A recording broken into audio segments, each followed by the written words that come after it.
Well, hello everyone. Good morning. Thank you all for coming, both in person and online. My name is Michael Kugelman. I'm the director of the South Asia Institute here at the Wilson Center.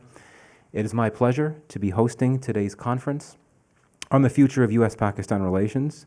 Today's event has been organized by the Wilson Center South Asia Institute and also the Wilson Center's New Pakistan Initiative, which builds on a long legacy of research on Pakistan and which also includes a new Pakistan Fellow program. And you'll be hearing from our first Pakistan Fellow later this morning.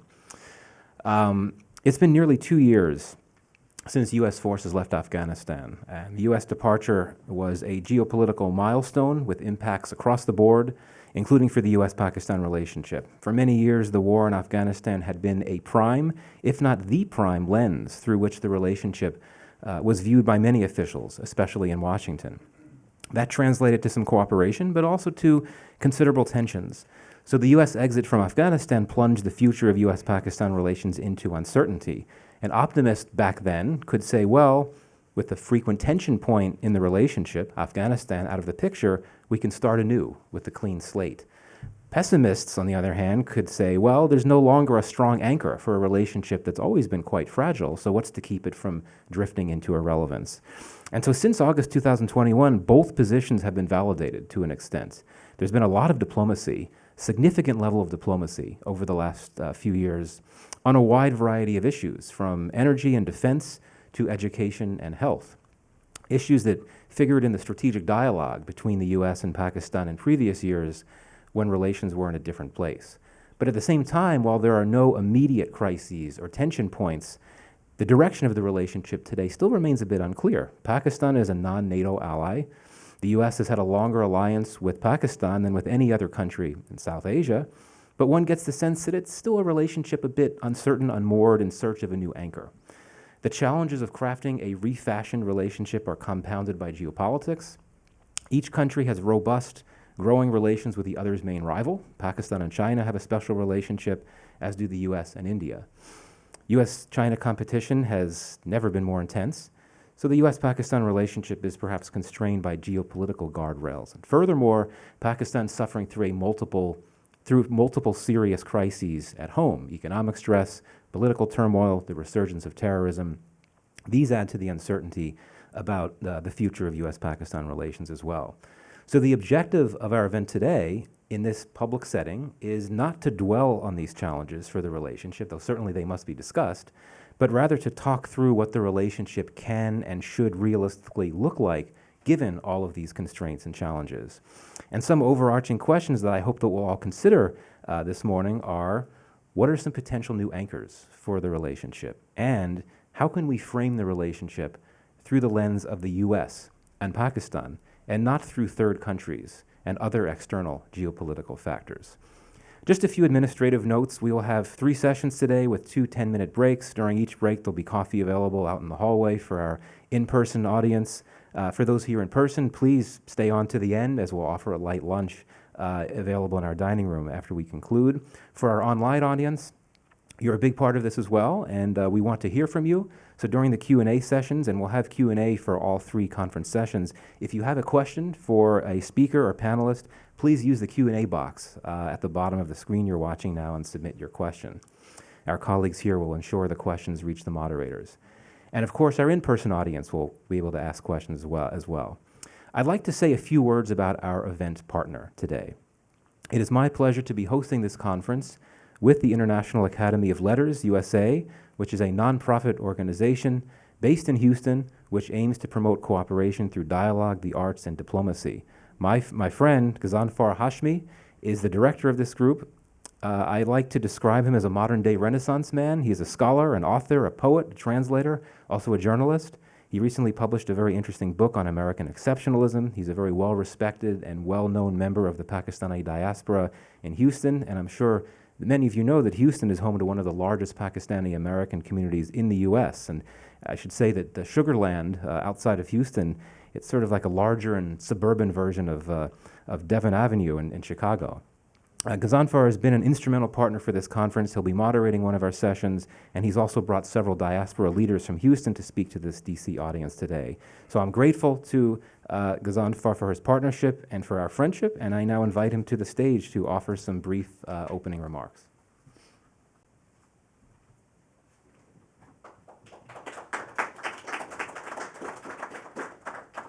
Thank you very much. Ladies and gentlemen, Excellencies, good morning and Assalamu alaikum. On behalf of International Academy of Letters USA, I welcome you to this conference on the future of Pakistan-USA relations. After the withdrawal of US forces from Afghanistan, the new geostrategic scenario and the interests of Pakistan and US in the region call for revisiting and recalibrating Pakistan-USA relations. There is a strong perception that relations can be strengthened only by fostering ties between the people of both countries. Instead of being a patron-client relationship, Pakistan-USA relations could be transformed only by emphasizing diplomacy, culture, trade, and technology. The US relationship with Pakistan deserves to stand on its own. It needs to be exclusive of any other regional relationship. At a moment of great change, the United States and Pakistan need to redefine a partnership that advances our shared interests and meets our mutual ambitious goals. On the eve of 75th anniversary of diplomatic relations, it is time for the citizens of both countries to reframe the US-Pakistan partnership and understand that our shared objectives and mutual ambitions go much deeper. There is a need to engage foreign policy experts, lawmakers, media, influential groups, think tanks, and cultural organizations and explore opportunities that will advance our shared interests in trade, investment, clean energy, health, security, education, and other shared priorities. The diplomats deal with traditional and official diplomacy. Public diplomacy deals directly with the citizens, community leaders, civil society organizations, media, and other influential individuals and groups. In this sense, public diplomacy is a means of implying a soft power, which is a power of attraction, rather than the power of coercion. Today's conference is another public diplomacy initiative we have taken. As President, International Academy of Letters USA, I am honored and grateful to the South Asia Institute of Wilson Center for partnering with us to organize this conference. I hope this will go a long way in creating an environment that can help achieve the foreign policy goals of Pakistan and the USA and will help clarify the question of what USA-Pakistan relations should look like moving forward. I am thankful to our keynote speakers, Elizabeth Host, Principal Deputy Assistant Secretary of State for the South Asia, Excellency Masood Khan, Pakistan's Ambassador to the United States, and other panelists for accepting our invitation and taking out time for this conference. Thank you, my friend Michael Kugelman, Director of South Asia Institute, Wilson Center, for providing this opportunity and making this conference a successful event. Thank you very much.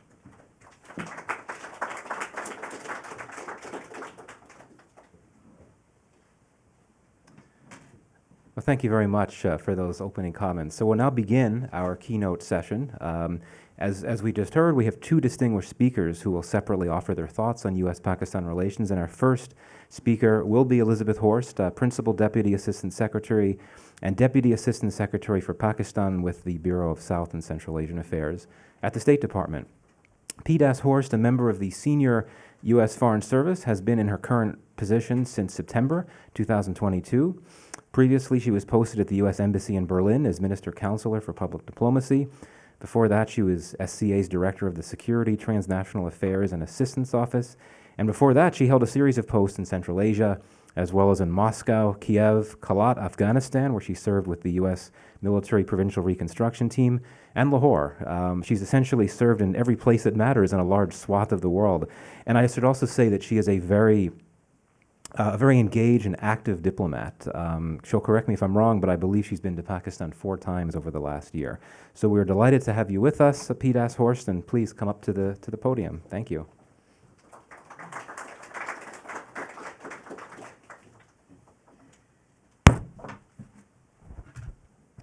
How's this sound check? There we go.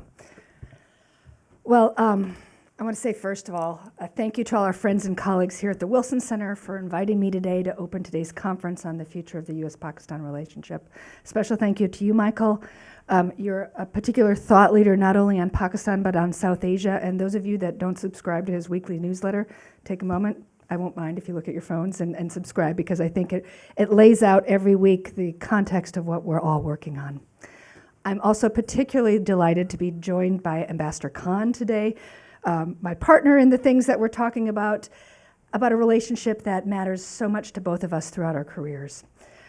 Michael mentioned this. On a personal level, Pakistan has shaped my entire diplomatic career, starting with my assignment in Lahore.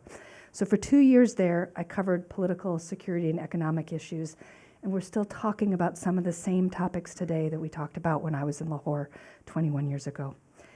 And looking at all the people gathered here today and joining us online, I don't think my story is unique. For over 75 years, this relationship has been one of the most consequential for each other, for South Asia, and for the world. So today's topic is the future of U.S.-Pakistan relations. But before I peer into my crystal ball, let me first take stock of where we are with U.S.-Pakistan relations today. And we just heard the word fragile, but that is not a word that I would use right now, particularly for what we have done in the last year or so. Let's start with the economy, where we've really set the stage for increased trade, investment, and cooperation. Pakistan and the United States do over $9 billion annually in trade, and that's big business. We're taking steps to even increase that number. For example, we recently held the first Trade and Investment Framework Agreement Council meeting in 7 years. It was led by the U.S. Trade Representative, and Ambassador Tai herself gave a shout out to Ambassador Khan for his very effective mango diplomacy. I know everyone in the audience here knows that mangoes are the secret weapon for Pakistan in charming the world. In addition, Ambassador Bloom has announced a U.S.-Pakistan Green Alliance framework, and this is to promote environmental cooperation with Pakistan as well as work on climate together. Just last month, I traveled to Pakistan, and Michael, you're correct, I've had 4 trips in the last 9 months. So last month I was there to participate in an energy security dialogue and a climate and environment working group, both vital touch points for this deepening alliance. I think you used the word new anchors, and I think this is an area where we have an opportunity to really anchor our alliance in a new way. Security. Where are we now on security? The last year has really helped reset our relationship. We held mid-level defense dialogues in Washington in February and a counterterrorism working group in Islamabad in March. Since the U.S. withdrawal from Afghanistan in August of 21, we've been more aligned than ever with Pakistan on how to prevent Afghanistan from becoming a base for terrorism. Pakistanis have actually suffered at the hands of terrorists more than most nations. By some estimates, tens of thousands have lost their lives. And the United States is concerned about the increase in attacks, particularly targeting Pakistan's security forces.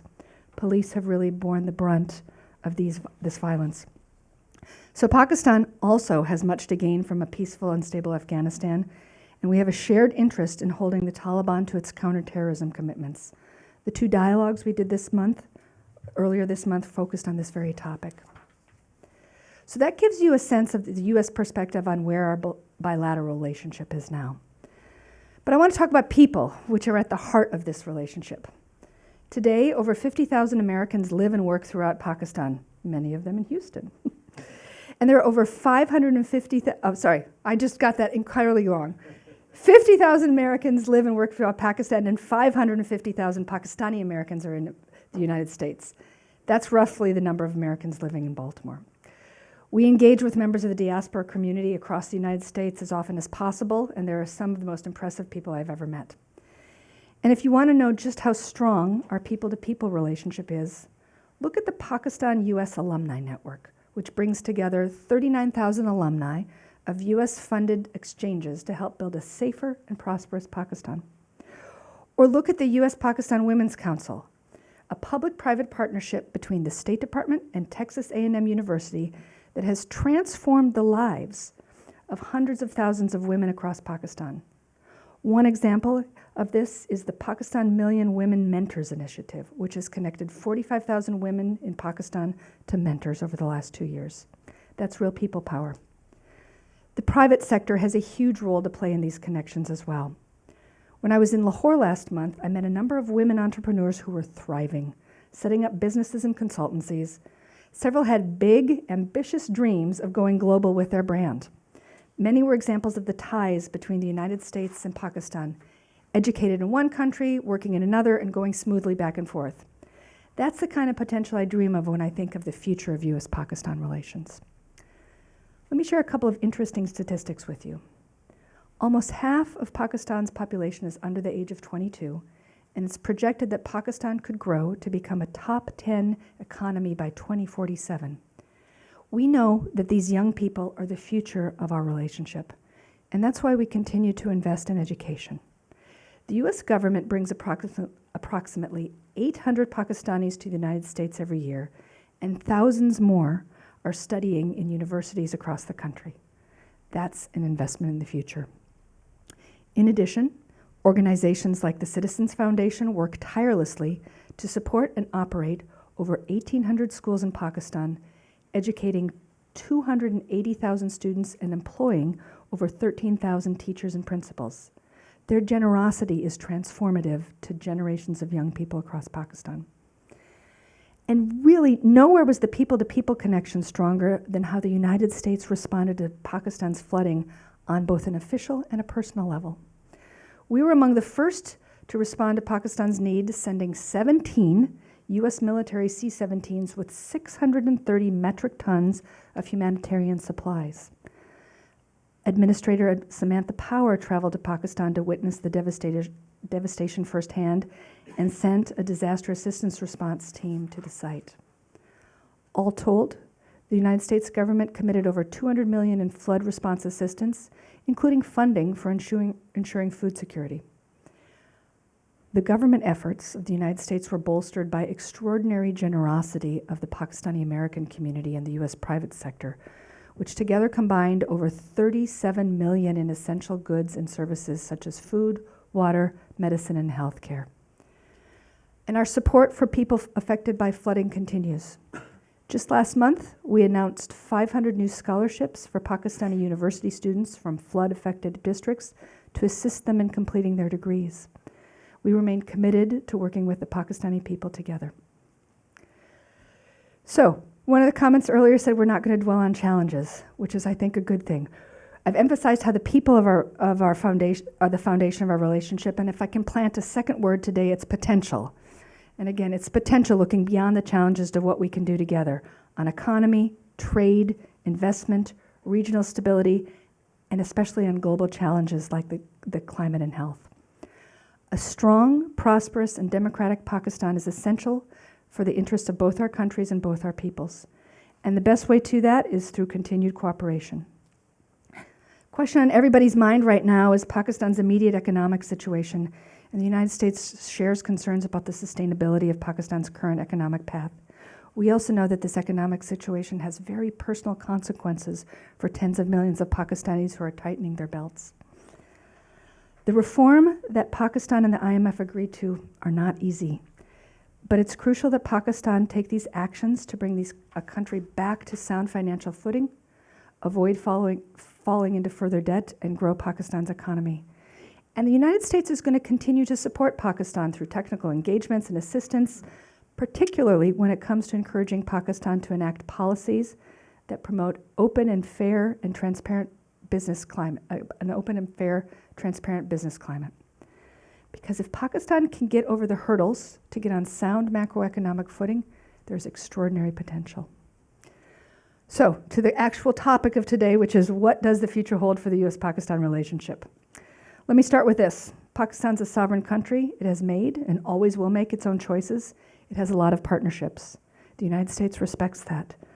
My work as a diplomat, along with Ambassador Khan, is demonstrating and convincing my Pakistani colleagues that choosing the United States and supporting our policies is in Pakistan's best interest. And in particular, I see real future in the areas of energy and climate, trade and investment, and cooperation on regional security. On the environment and climate, the US is passionate about increasing renewables, especially solar, and decreasing Pakistan's reliance on coal. It's one of our new anchors. We've put money behind this. In December, Ambassador Bloom inaugurated a Mangla Dam rehabilitation project that will meet the power needs of over 2 million Pakistanis. It also improves the reliability of Mangla's total generation capacity and ensures the Mangla power station will stay productive for another 40 years. Pakistan is a willing partner on renewables and is aware that not only should it, but it must pursue energy transition for its economic and environmental well-being. And I had the opportunity to visit the Lahore Institute, the Lahore University of Management Science. This is a mouthful, y'all. I'm going to go back. I had the opportunity to visit the Lahore University of Management Sciences Electric Vehicle Research and Development Center. And when I visited there last month, I was blown away by the ingenuity and the energy and the solutions that were being grown right there in Lahore. The US government is going to provide the center with $500,000 to help roll out domestically produced electric vehicles for the Pakistani market at a commercial scale. And we're not just working at the federal level, we're also working at the state and provincial level. Just last month, the United States funded the visit of a delegation of 16 Pakistani scientists to the United States as part of the Punjab-California Sister State Agreement. They learned from California's experience overcoming air pollution, and we look forward to continuing and deepening this supportive partnership.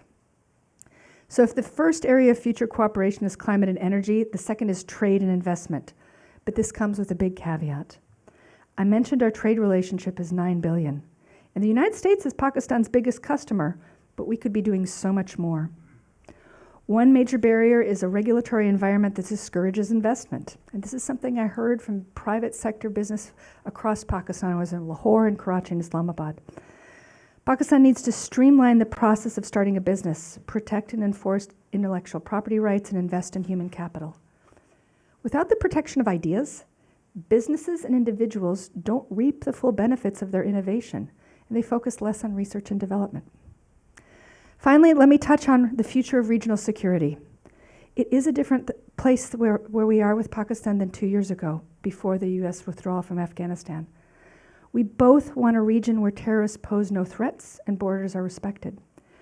We're looking now at how we can cooperate with Pakistan on counterterrorism, counter-narcotics, anti-human trafficking. And we're working together to ensure that Afghanistan is never again a base for terrorism. So our future is together as partners. We continue to believe that Pakistan and the United States should work together, and I think Pakistan views the United States in the same way. The people-to-people ties that we've built over time are going to sustain this relationship through inevitable highs and lows. And everyone in this audience, online and in person, is contributing to that, so I thank you for your support and for coming here today to share your ideas and your expertise. Again, thank you for hosting me. I look forward to continuing the discussion and taking your questions. Well, thank you very much, Pete Ashorst. Really enjoyed that presentation. So indeed, she has kindly agreed to take some questions briefly, and I think it would be best if we could perhaps group them together. I imagine there probably be multiple questions. So if anyone has a question here in person, if you could raise your hand now. Yes, okay, so we'll start with Sean, the gentleman with the red blazer in the middle over there. Thank you. Sure. Thanks for doing this, Sean Tandon, a journalist with AFP. Could I ask you a little bit more on your comments on Afghanistan? You said that there's a joint interest in making sure that Afghanistan is not a base for terrorism. Could you say, in terms of the coordination with Pakistan, how you see that going? The idea of recognition of the Taliban, is that something that you think is off the cards for both countries? To what extent do you think Pakistan can be a useful interlocutor with the Taliban, which of course the United States doesn't recognize? Thanks. Yeah, we're going to do one question at a time. Okay. Any other questions right now? Before, yes. Okay, yeah, sir. Larry Robinson. Oh, sorry, just wait for the mic to arrive. Yeah, there we go. And then after you, we'll come down here, and then that should be enough, please. Larry Robinson used to work on South Asia at State's Department. Way back just after 9/11, we asked the Pakistan government what was the best thing we could do for them in economic terms, and they said to give us the same treatment on textiles that we gave to Caribbean countries. And we didn't do that because our top priority at that point was getting China most favored nation status. But I'd be interested to see where that stands now. Thanks. Thanks. And finally, we'll come right up here to right in front of you, Tiffany. Yeah, there. Thank you very much. I would like to know. You give your name and affiliation. Okay, my name is Afia Salam, and I'm a journalist. I've just traveled to the US on a private visit, but I wanted to attend this. I wanted to know the details of how the Green Alliance is going to pan out, and is the energy and environment nexus going to be nested under it? Thank you.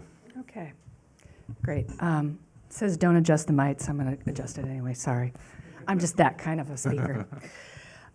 It's a great question on Afghanistan, and as I mentioned, the U.S. withdrawing from Afghanistan gave us an opportunity to be more aligned than Pakistan than we have been in 20 years on how we view the Taliban. We talk to Pakistan about the Taliban and the threat that the Taliban poses to Pakistan all the time.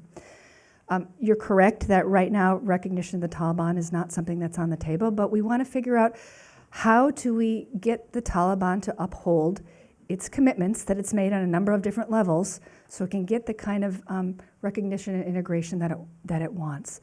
The edicts that the Taliban has made against women and girls are something that the entire world has rejected.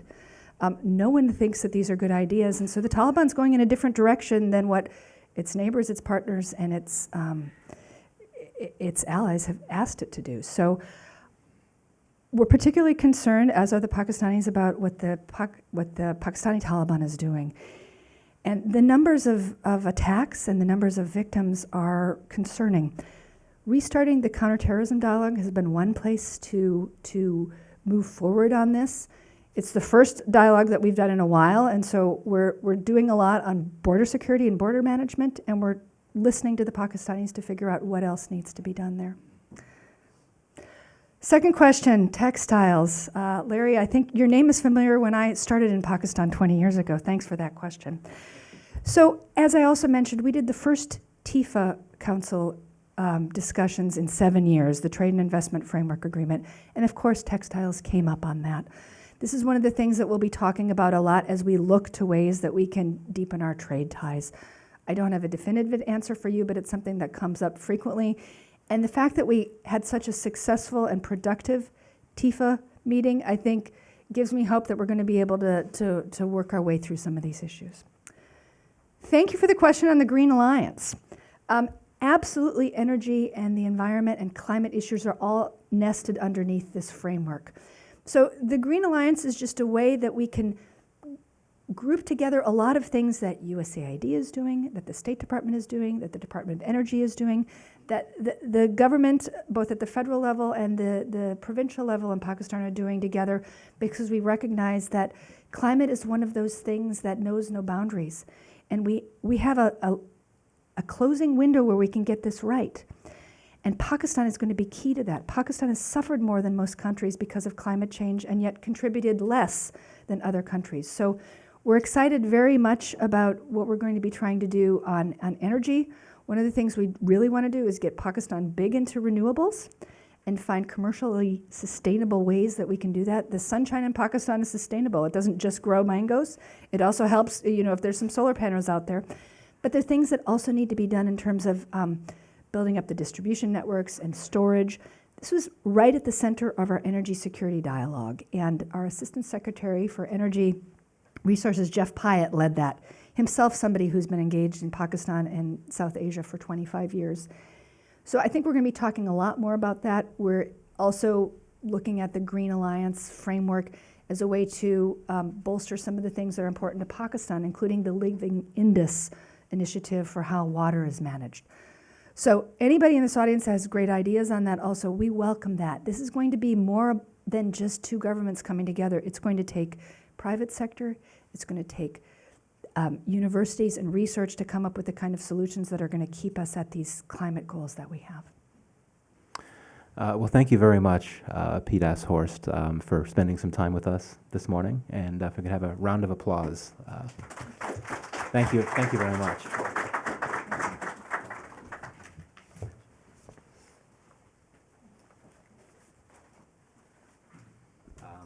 Again, thank you for those comments and for taking some time to respond to some questions. So I'd now like to introduce our second speaker for this keynote session, and he is Ambassador Masood Khan, of course, Pakistan's ambassador to the US. It's a position that he has held since last year. He had previously been president of Azad Jammu and Kashmir, Pakistan-administered Kashmir, from 2016 to 2021. Before that, he was Director General of the Institute of Strategic Studies, Islamabad, a major think tank in Pakistan. He served in a large number of senior diplomatic posts, spokesman of the Ministry of Foreign Affairs, ambassador and permanent representative to the UN, ambassador to China, and Director General for East Asia and the Pacific, among others. So, like Pete Ashorst, he seemingly held posts in so many places that matter. And also, like Pete Ashorst, I should say that he is a very engaged and active diplomat. He is engaged heavily in the U.S. with many audiences, and in many cases far outside of D.C., and that includes many engagements with Pakistani Americans. So, we're delighted to have you with us, Ambassador Khan. So, please call you up to the podium.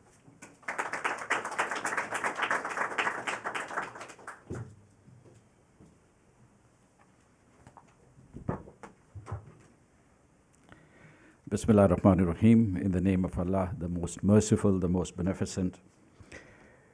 Ms. Elizabeth Host, Principal Deputy Assistant Secretary of State, Mr. Michael Kugelman, Mr. Ghazanfar Hashmi, and distinguished participants, all the participants, but a few whom I know personally, Mr. Hassan Abbas, Esperanza Jalalian, also Bakr Sajjad, who's come from Pakistan, Ambreen Mirza, Nasuddin Rupani, Dr. Asif Qadi, and all others distinguished participants. Good morning and assalamu alaikum. I thank the South Asia Institute of Wilson Center and the International Academy of Letters for hosting this event. I really want to pay a special tribute to you, Ms. Host, for working tirelessly to steer the United States-Pakistan's relations to a higher plane. And thank you so much for your very powerful, compelling statement that you have made. It has statistics, it has analysis, you have outlined our future so convincingly. So I need not make this statement because there would be repetition and everybody would pardon me for that. Also, Michael Kugelman, his household name. I was talking to him a short while ago, and I said that you are clearing house for South Asia, one-man clearing house for South Asia and Pakistan. And he has many, many admirers in Pakistan, policymakers, government officials, analysts, journalists. Many of them agree with him, some disagree with him, which is natural. And Mr. Hashmi, he combines his geostrategic interest with literary flair, which is a rare combination. So thank you so much for taking this initiative. Let me return to my prepared remarks. We are grateful to the United States' prompt and generous help to Pakistan for flood and COVID response. Let me also remind everybody that a strong tree needs strong roots, and so does a relationship between two nations to make it thrive and weather the storms. To look at the future of Pakistan-United States relations, it would be valuable to cast a brief glance at the origin of our relations.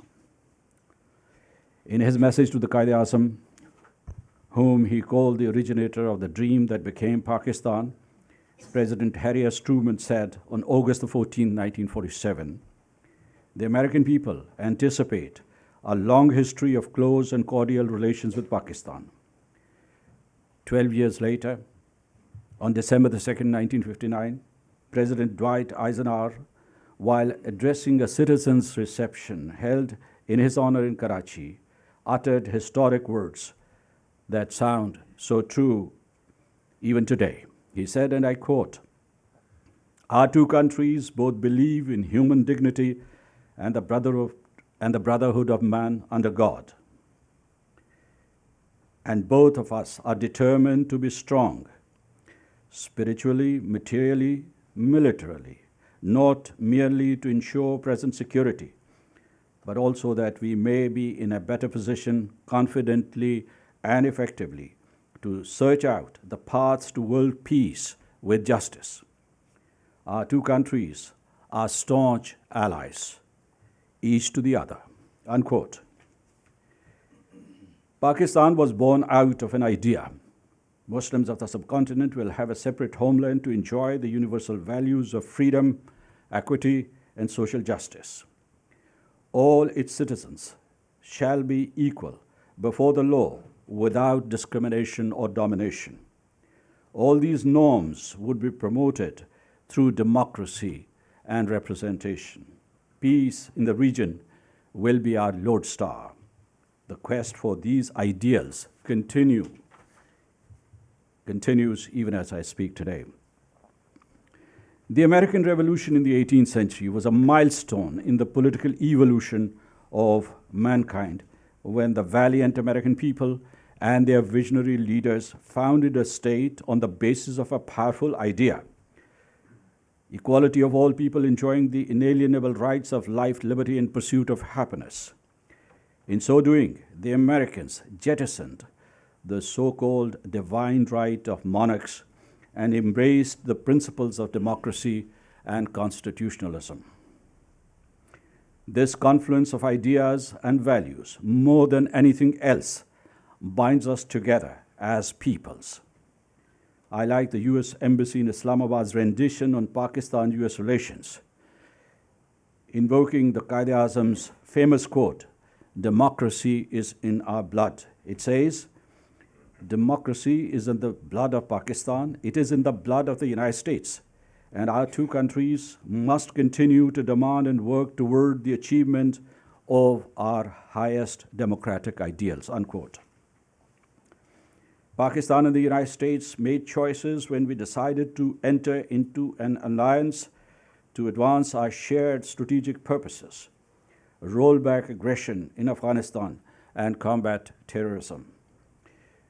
You take either ally out of this equation, and the outcomes would be very different. Over the past 6 decades, we have been partners in peacekeeping in Asia, Africa, Europe, and Latin America. We are, and we should be proud of this legacy, because over the decades, we have worked together for regional and global peace and security. We owe a lot to the United States for helping us in the foundational phase of our statehood as we built our defense capabilities and economic muscles. Both our countries have given sacrifices in blood and treasure. The United States lost thousands in the war on terror. We lost more than 80,000 civilians and soldiers. The wounds are fresh, and we know defense of freedoms is always costly. My purpose is not to dwell on the past, but to identify the anchors that bind us together and ensure continuity by building on commonalities while navigating new realities instead of abandoning the past paradigm. Let me turn to the recent past. Following the United States withdrawal from Afghanistan in August 2021, Washington and Islamabad was rife with speculation that the United States-Pakistan alliance would collapse as it had run its course. It has no future, said the skeptics. That, fortunately, did not happen. After a brief period of uncertainty, the two states set off to recalibrate and rejuvenate their relations in changing circumstances. The results, in a short span of time, are impressive, and this testimony has been given by Ms. Host a short while ago, though I would like to add we have a long way to go. Both sides have decided that they would retain their security cooperation framework to promote stability in Afghanistan, counterterrorism, and foster regional security. In that domain, one notable change is that the United States has declared openly and publicly it would not see Pakistan through the prism of Afghanistan, India, or even China. And both sides have affirmed that they would work for a standalone, broad-based relationship that will stand on its own. That does not mean that Pakistan's role as a key regional actor will be stunted. What it means is that the United States-Pakistan ties need not be mostly security-centric, and that human development and human security will gain preeminence in the years to come. In the past several months, resolute efforts have been made by both sides to scale up their economic partnership. In addition to the frequent contacts between Pakistan's Foreign Minister and Secretary Blinken to reset the relationship, high-level dialogues have been held on health, energy, climate change, counter-narcotics, counter-terrorism, and defense. As mentioned by Ms. Host, Trade and Investment Framework Agreement Ministerial Council met after a gap of 7 years and took some momentous decisions. And we applaud that because this has generated a new momentum to our investment and trade ties. These processes, I must add, are producing results and defining a pathway for future cooperation and future growth of our relationship. They are also creating a structure for an overarching multidimensional dialogue. Delegations are traveling back and forth, and I would like to say that we are back in business. Elizabeth Host is busy and keeps us busy all the time. In the past, the United States has helped Pakistan in building large hydropower dams. Today, we are leveraging America's proven strengths to generate green energy, especially solar and wind power. There is immense scope for its expansion with the increasing involvement of the United States public and private sectors. Similarly, as it was mentioned again by Ms. Host, reminiscent of the Green Revolution of the 1960s, the United States has launched the Green Alliance that would help us in modernizing our agriculture and producing climate-resilient hybrid seeds and higher-yield crops. All these measures would prepare us to respond effectively to climate-induced disasters and keep ourselves in step with fast transforming global economy. In the wake of last year's devastating floods, the United States has become our partner in building a climate-resilient, inclusive economy with emphasis on food security, health, women empowerment, social protection, and infrastructure development. Delegations are, well, I must have repeated something. Mercifully, one page was repeated, so this shortens the time of my presentation. There's already an economic connectivity between the United States and Pakistan. We are not starting from scratch. The United States is our largest export market and a steady foreign direct investor. Some 80 US enterprises operating in Pakistan find Pakistani and its neighboring markets profitable. In future, we foresee the United States catalyzing Pakistan's integration into the global supply chains. The areas mature for such cooperation are agriculture, biotechnology, medicine, manufacturing, and tech industry, out of which tech startups supported by the United States venture capital firms have seen rapid growth in Pakistan in the past 2 years. Last year, our IT exports to the United States crossed $1 billion mark, and I would say that this is just a beginning. Despite its current difficulties, which we would definitely overcome, Pakistan's economy should be seen as part of a regional business ecosystem, with Pakistan as a hub, a conduit, and a destination for trade and investment. With 230 million people, geographical expanse, and a long coastline, Pakistan abuts Central Asia, and its market networks extend to West Asia, the Middle East, and North Africa. Its increasing human capital is joining international mainstream, and 130 million youth make it the next vibrant business pivot. We are working towards internal stability and economic viability. At the same time, we are streamlining our regulatory regime, standardizing and enforcing intellectual property rights, and improving ease of doing business, as well as promoting entrepreneurship. Pakistan and the United States have twin bonds that will always sustain their relations. Nearly 1 million Pakistani Americans and thousands of Pakistani students and professionals who, after having studied in premier American institutions, have contributed to Pakistan's governance and economy. Both sides celebrate our 37,000 alumni network, and Pakistanis being the largest recipients of Fulbright scholarships. Last year, the number of students increased to 8,000. But it is still small. The door for enrollment in STEM disciplines needs to be opened a lot wider. We are working to establish university-to-university partnerships to create a knowledge corridor. Our foreign minister will be attending the Shanghai Cooperation Organization conference in Goa early May.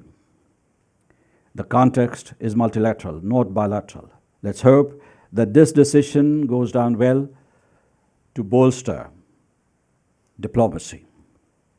We do value the United States' encouragement to India and Pakistan to engage. But beyond that, the United States could act as a catalyst to help resolve the Jammu and Kashmir dispute, which has kept the region on the brink of war. The United States could also revive its role for strategic stability in South Asia, because we believe that a policy of imbalance and disequilibrium is fraught with serious perils. In that context, it is important that the United States restores for Pakistan foreign military financing and foreign military sales, which was suspended by the previous administration. Afghanistan's stability is imperative, first and foremost for its own people, who have suffered grievously over the past 4 decades. It is equally important to stem the surge of terrorism that has viciously attacked Pakistan. We have lost more than 1,000 precious lives since August 2021, 1,056 to be precise. Add to that more than 2,000 injured, the total number more than 3,000 who were directly affected, and thousands of families have been targeted. It is our determination that there would be no tolerance for terrorism. Our military operations are stern and unforgiving, even as we would use modicum of political capital with Afghan Taliban to persuade them to deny space to TTP and ISIS-K on their soil. The United States, too, is talking directly to Taliban cabinet ministers. China is wary of ETIM's activities. Let's work together to eliminate this threat in the region. Today, it's a threat for Pakistan and Afghanistan. If unchecked, it will spread to other parts of the region and beyond. Urgent action is needed to fight this menace and work collectively for women and girls' education and inclusive governance in Afghanistan. Pakistan seeks to forge strong ties with the United States of America and make them stronger. The sky is the limit. We do not believe that our relations with China should affect them in any way. We earnestly hope that the United States, the shining city upon a hill, and China, an emerging power using their statesmanship, will opt for cooperation and competition rather than confrontation that can plunge the globe into strife or worse. Pakistan offers to build bridges in good faith and facilitate communication between the two powers, if they so desire, as it did back in the 1970s. Speaker after speaker emphasized this theme, and I also want to say that To build lasting relationships, the people of the two states need to know each other better. And that's why we are emphasizing people-to-people exchanges and dissemination of each other's cultural products. Our soft power, our mutual soft power, I would like to say, is an antidote for skewed images and misleading stereotypes about each other. This also entails liberalizing visa regimes on both sides. As we negotiate a transition, we need to allocate resources to define this new phase of Pakistan-United States relations. This is necessary to avert raking up of squabbles of a bygone era. The United States and Pakistan are transcending the past, and so are the experts. We are all catching up. It is in this context that Wilson Center's initiative is so refreshing, as it enables us to grasp new realities and coin commensurate diction. We have work cut out for ourselves to fortify our long-standing partnership to promote trade, investment, and cultural exchanges, and reinforce regional security and stability. It is not a one-way street. Pakistan will benefit from this relationship, and so would the United States. This is a relationship for our future generations. The future of Pakistan-United States relations is bright. Let's work together to make it brighter. I thank you.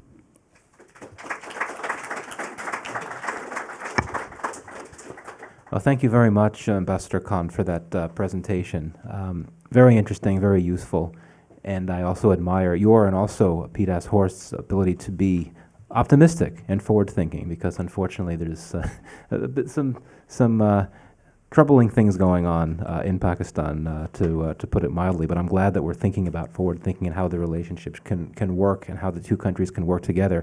So Ambassador Khan has also agreed to take a round of questions, and so if you have any questions, please put your hand up and we'll take them, if it's okay with you, like we did before, take a few questions consecutively, and then we'll wrap up. So let's see.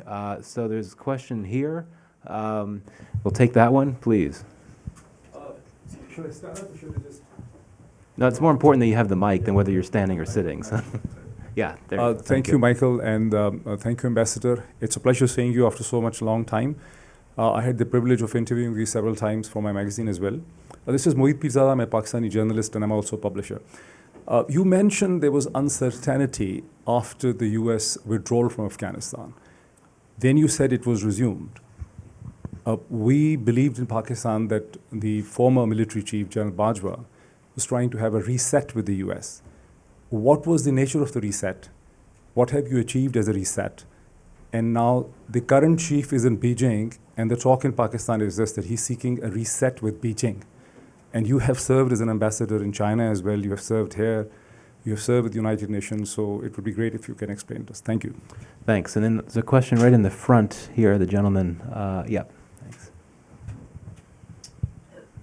Thank you. Hello, Mr. Ambassador again. Long time back, there was a lot of development by the government of Pakistan in adjusting the status or somehow incorporating the FATA areas. And I'm lost track. I'm wondering, what is the status now? Has any progress been made, or is it still the same status as before? And let's see, let's take one more question. Right here, this gentleman here.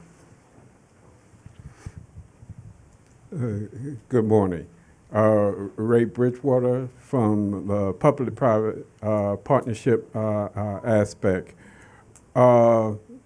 We concentrate around health and technology, utilizing medical mobile units to reach out and provide health care to the population. What do you say are the top 5 health issues in Pakistan, and how do you feel you came through the COVID scare? Okay, thank you. And one final question coming in from online. Pakistan is on its way to acquiring Russian oil. Do you believe this will have an impact on US-Pakistan relations? A nice variety of questions for you. Is it working? Yeah, it's All right. Can everybody hear me? Okay. Thank you so much. It's a pleasure to see you after a long time. And your question about the reset, it was not initiated by one individual. It was initiated by the entire state, as a matter of fact. And here, the United States was also taking decisions as a state. I mean, not State Department or not Pentagon or not the White House, but the entire United States. And the reset was that is the relationship between Pakistan and the United States only contingent upon a war that is taking place in the region? Or is there a life of Pakistan-United States relationship beyond that? That was the reset. The other buzzword in those days was geoeconomics, that we are going geoeconomic, Pakistan is, and we wanted a response from the United States. My own personal view is that geopolitics and geoeconomics cannot be divorced. They are closely linked to each other. So I would say that what Elizabeth Host was saying, or what I said subsequently, or what Mr. Kugelman and Mr. Hashmi were talking about cumulatively, what we're saying, this is the reset that has taken place, that human security or human development are moving center stage, and they're taking primacy. But this doesn't mean that your security relationship would be relegated to a secondary status. So that's the new combination that we have. And as I said in my remarks, let's work harder, work better to make this new paradigm work effectively. About FATA, I'm glad to inform you that FATA has been integrated into the Khyber Pakhtunkhwa province. So now the governor and the chief minister have the writ, as a matter of fact, there. We have some residual problems. For instance, there's crossings across the border, and that's why we fenced that border, quite a bit of it. It's a very long border, I mean, Pakistan-Afghanistan border. It goes down to Afghanistan, to Balochistan, and it's 2,600, 2,000. I used to say 2,250 kilometers, but you have corrected me. So it's longer than I thought. So I think that we have fenced the bulk of this border. So this is about, you have asked me to identify 5 top health priorities or health issues. And I'd say that, of course, we have pandemics. I mean, we've survived COVID-19 fairly successfully. I mean, Pakistan's lockdowns and support for livelihoods, this formula worked. And we did a good job, as a matter of fact. But pandemics are pandemics. They can be lethal. And what we're doing is that we're preparing for better response to another disaster, another pandemic, or another climate-induced disaster. What I also want to add is that when it comes to general health concerns, we have, for instance, communicable diseases spreading and non-communicable diseases. And the United States has been traditionally very active in Pakistan, in pharmaceuticals, in the overall health sector, also in the aftermath of these devastating floods. The United States, the USAID, the other bodies here, they've been forthcoming, and one of our objectives is that with the help of the CDC here, we should also have a CDC in Pakistan. Some initial steps have been taken for disease surveillance. So if you are contemplating investment in Pakistan, please take that decision fast, and you'd find us responsive. We have placed the first order for Russian oil, and this has been done in consultation with the United States government. This was an online question. So what I want to say is that there's no misunderstanding between Washington and Islamabad on this count. They suggested that you're free to buy anything below or up to the price cap, and we're abided by that agreement. So I think that Washington is fine with that. Okay. Well, thank you very much for answering those questions. Thank you very much, Ambassador Khan. We're going to have to wrap up now. We're running a bit late, but we'll make up for that. If I could have a round of applause for both Ambassador Khan and again for Fidas Horst. Thank you very much. So please, we're going to take a 7 to 8 minute break. Please help yourself to some coffee, and then we'll come right back and start our first panel session in 7 minutes. So thank you all. So I was saying that our keynote session offers some, I think, really good food for thought, and I think in this session we'll have an opportunity to offer some critical analysis, so to speak, on some of the issues that were discussed. And so we've assembled a terrific group of experts who will be weighing in, and the format for this session will be a conversation. There's not going to be prepared remarks or anything like that. I'm going to pose a few questions to the audience. They will respond, and then we'll have a discussion and Q&A. What I'm going to do now is briefly introduce our 5 speakers. First we have with us, actually he's on his way to the stage right now, Dr. Hassan Abbas, who will be commenting on security and counterterrorism. He's a professor of international security studies at National Defense University, the one in DC, not the one in Islamabad.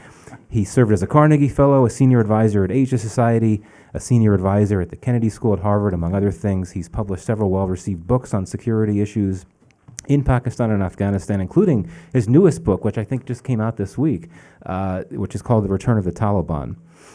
Esperanza Gomez Jalalian, who will comment on trade and investment issues, is president of the US-Pakistan Business Council at the US Chamber of Commerce. She's also executive director for Asia at the Chamber. Previously, she was senior director for the Chamber's South Asia program, where she focused on Bangladesh, Afghanistan, Nepal, and Sri Lanka. Kulsum Lakhani, who will speak on tech and innovation, is co-founder and general partner with I2I Ventures. She supports entrepreneurs in Pakistan, and I2I has graduated nearly 50 startups that have gone on to create over 2,000 jobs. She has 15 plus years of experience in emerging markets and startups. Bakir Sajjad, who will discuss great power competition, is my dear colleague at the Wilson Center. He is the Wilson Center's first Pakistan Fellow associated with the center's new Pakistan initiative. And I should say I wanted to acknowledge 2 of the supporters of this fellowship are here, I think had been here. Yes, Fazal Sirhandi, as well as Masadak Chugtai, I believe is here as well. Thank you both for being here today. Bakir, his project at the Wilson Center looks at Pakistan's policy options for navigating U.S.-China competition. Many of you will know him as the longtime diplomatic and national security correspondent for Pakistan's Dawn newspaper. Finally, Jumaina Siddiqui is Director of Global Security and International Affairs at the American Academy of Arts and Sciences. Previously, in fact, until very recently, she was at USIP, Senior Program Officer for South Asia. She's also previously served at National Democratic Institute, Johns Hopkins University, and the Stimson Center. So we're going to get right into it because we're already running a bit late. I'm going to pose 2 questions to the group. The order will be alphabetical in responding to the first question, reverse alphabetical for the second question, and I should say that Espy, one of our panelists, will need to leave early, so we may have her jump the line at one point to offer a final comment before she needs to step out. So let's start. These questions are, I think, fairly straightforward. The first one is getting to the issue of the present with U.S.-Pakistan relations. The question is, to what extent does Pakistan's current polycrisis, economic stress, political turmoil, resurgence of terrorism, how does that impact cooperation in your area of focus? Does it make cooperation more or less likely, or does it not impact it at all? So Hassan, we'll start with you, with your focus on security. Does this resurgence in terrorism open up new possibilities for cooperation in the relationship, or do you think the days of security cooperation are over? Thank you very much, first and foremost, for inviting me and for organizing this excellent and very timely conference. I think there's no doubt there are many more opportunities, and there's a lot of potential as well, because primarily there's a convergence of interests when it comes to Taliban and when it comes to ISK. On Taliban, not in a sense that there was a convergence for the last, or actually divergence of interest when the Taliban were working as a terrorist and insurgent group. Now, Tehreek-e-Taliban Pakistan has researched the way they are conducting terrorist operations. All their old cells are activated again. There is heightened terror threat in Khyber Pakhtunkhwa province. So, and Afghan Taliban are very clearly refusing and defying any pressure from Pakistan. So there is a convergence of interest between US and Pakistan on Pakistani Taliban, on concerns about Afghan Taliban, as well as especially ISK, Islamic State in Khorasan. However, I must add, of course, so this means there's this space for sustained counterterrorism exchanges and cooperation. However, we must look at the nature of relationship, and this has to be reimagined. The reason being, both sides, when they think they are reinventing the wheel in a sense, and they have their old relationship in mind. The old relationship for Pakistan, it was always big equipment, F-16, big military equipment, aid.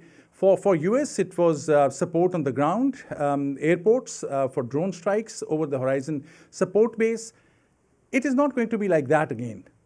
So this time around, it has to be different. And if I make all that, it was great to hear our dear colleague from State Department when she mentioned there has to be cooperation in counter-narcotics, human trafficking, counter-terrorism.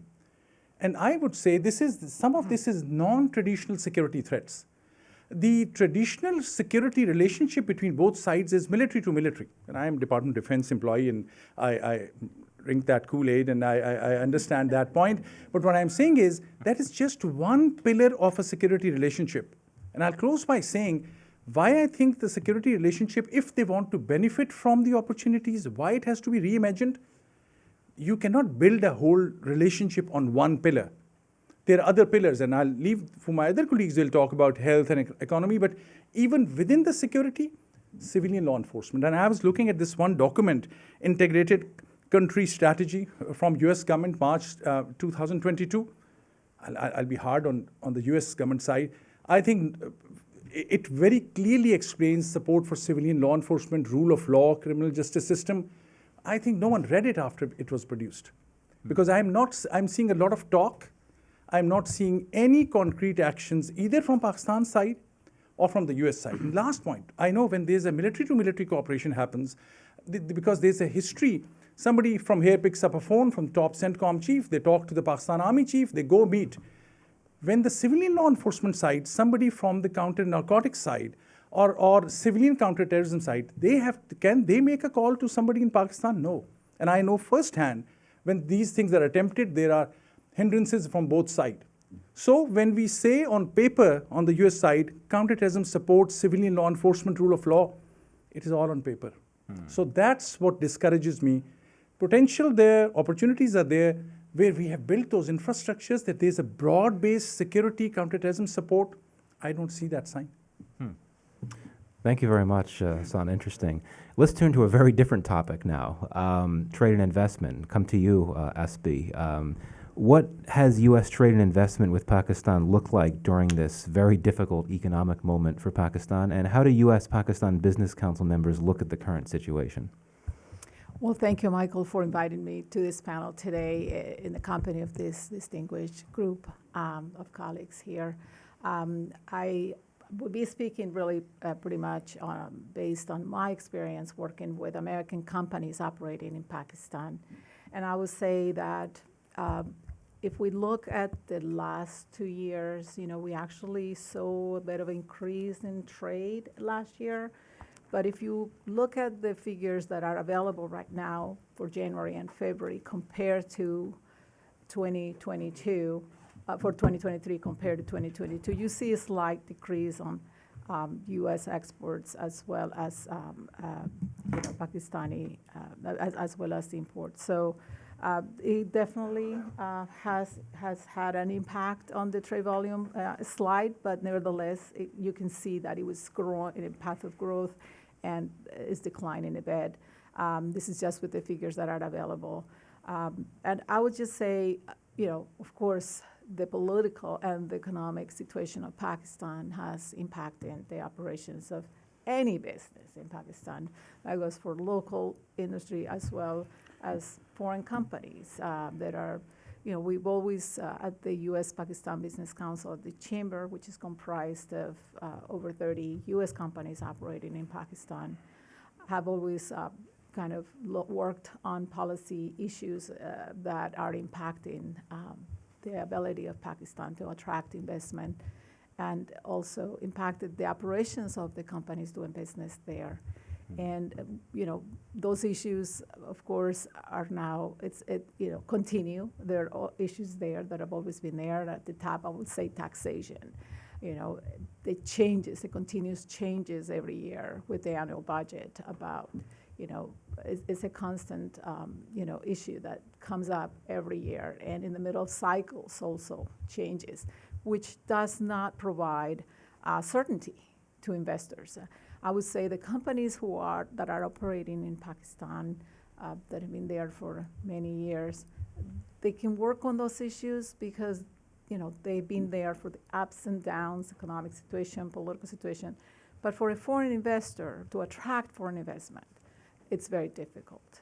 So when you talk about the polycrisis right now, that's aggravated by the fact that, not only the economic situation, but the impact of the floods, the high inflation, the foreign exchange reserves, and depreciating rupee. All of that is definitely impacted. I do see that, there are opportunities between the two governments to kind of strengthen the trade and investment relationship. Ambassador Masood Khan spoke about, the dialogues that have been going on despite all of this situation. There are visitors from Pakistan that have come for engagement with U.S. government, and also visits of U.S. government officials to Islamabad. I would like to highlight the U.S.-Pakistan TIFA discussions that were held in February, which were not held for many years. It's a good signal that it's moving in the right direction. And they discussed many trade and investment-related issues and concerns that included agriculture, digital trade, intellectual property protection and enforcement, labor rights, good regulatory practices, and women economic empowerment. I would say pretty much all of those issues are issues that we at the council work on and have worked with, and advancing in Pakistan with government officials.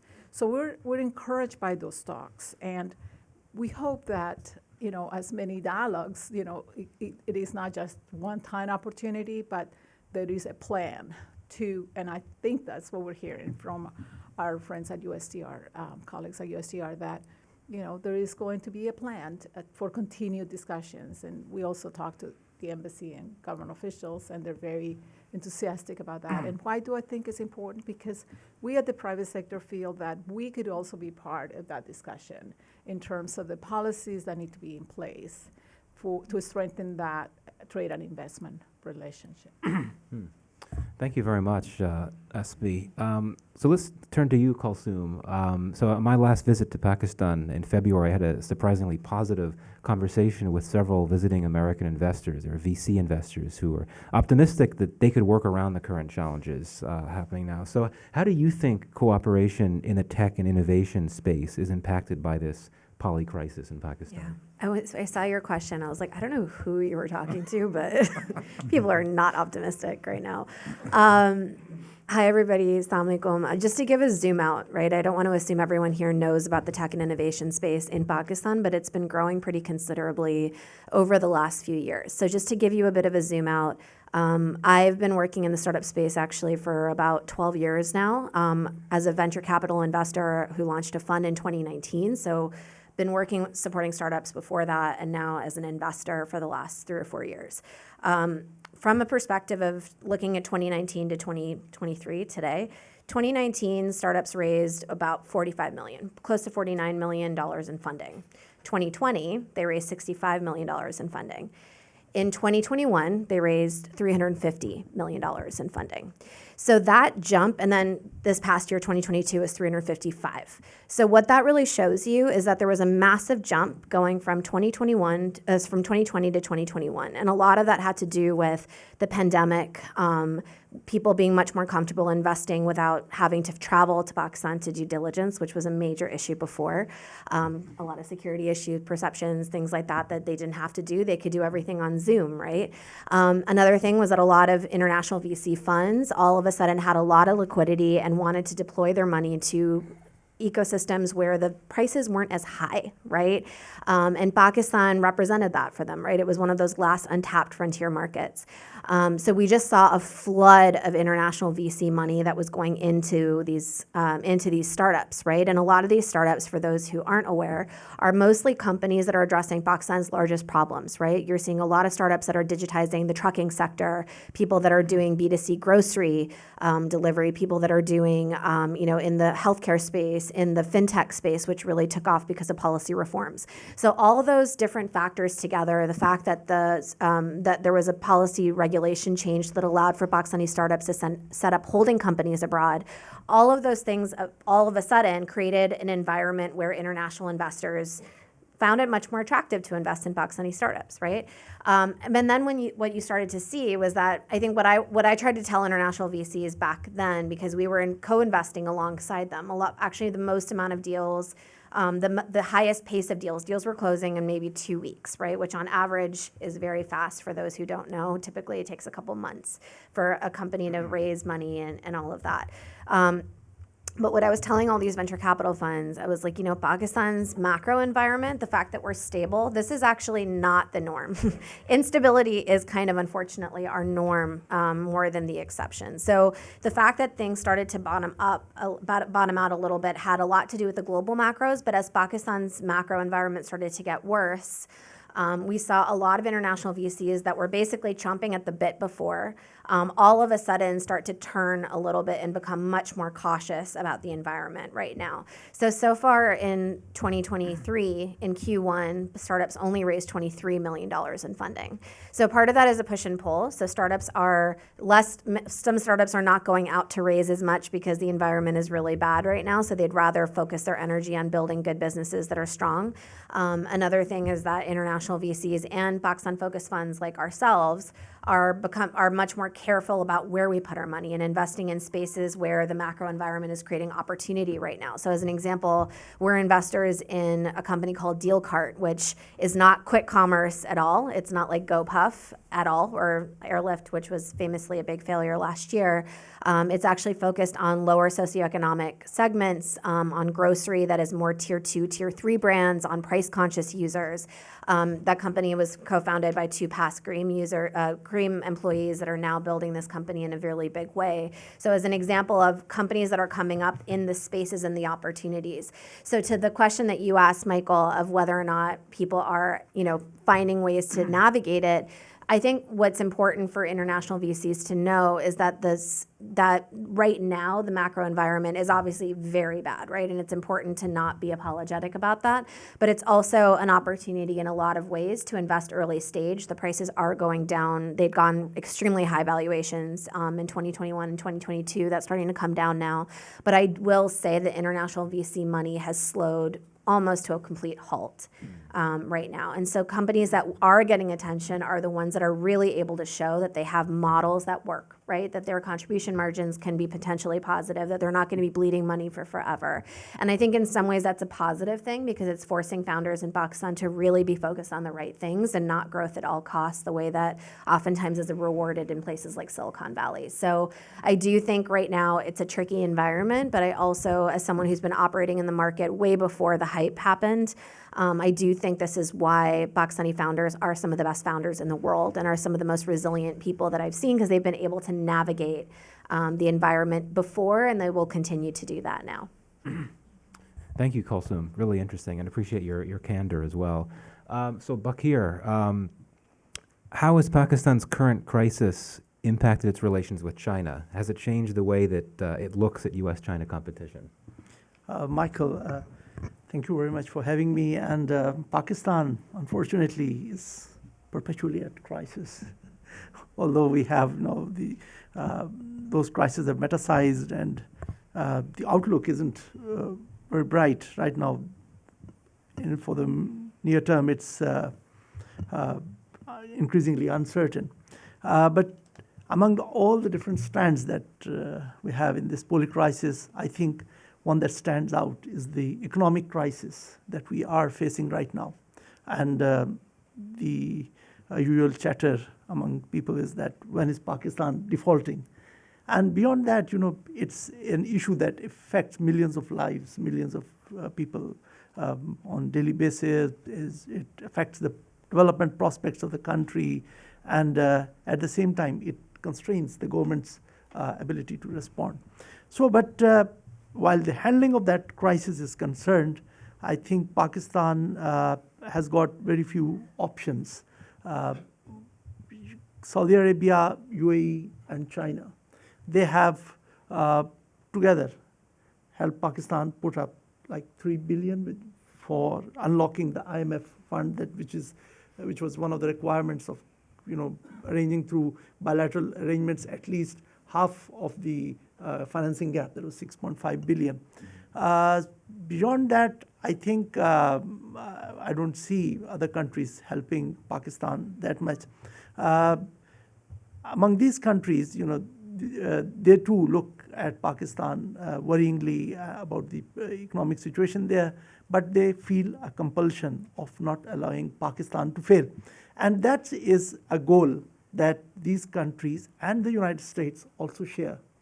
United States, after the developments of 2021, when they withdrew from Afghanistan, and then its transition to great power competition, although it happened a little bit earlier, but it got into full pace by that time.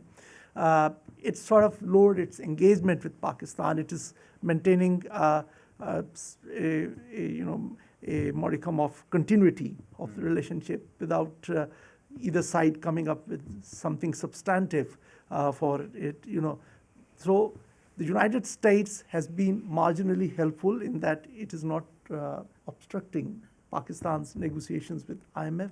The thing is progressing, but although we heard from Horst that the United States contributed in a big way to the flood relief, but still I don't see them coming up with something significant bilaterally to bail out Pakistan. So in this situation, the reliance on China has increased, which probably I think would determine or influence Pakistan's positioning in this competition. Although it isn't located in the primary arena of this competition. It's it's in the other sphere. China, just to recap what China has done for Pakistan, when Shehbaz Sharif went to Beijing in November, he asked for a 6.5 billion rollover. And just to remind that China is Pakistan's already largest creditor. Pakistan owes around 27 billion to China, and this year Pakistan was to pay around 21 billion back. I'm talking about the financial year in Pakistan that started from July 22 to it will run to June 2023. So out of that 21 billion, 10 billion were to go to China. Pakistan asked for a 6.5 billion rollover, and then although we got some of that rollover and we have got quite a bit of amount rolled over, Pakistan has also started relying on expensive loans from Chinese banks. One was AIIB. You will argue that it's not a Chinese bank, but it's a Chinese-led multilateral initiative. We got around 500 million from there at a very high rate and short maturity period of 7 years, around 4.9%. And then the Chinese Development Bank came in with 700 million. ICBC did a rollover of 1.3 billion. Chinese deposit, we had a rollover of around 2 billion last month. And in coming couple of months, we have to pay back 4.5 billion to external creditors, out of which 2.4 goes to China. And so Pakistan would be looking again to China for more rollovers so that it could avoid the default in those, in the next 2 months. But beyond that, this is what's worrying for me or for others. It's not just a one-off affair in a troubled year that you are looking for rollovers.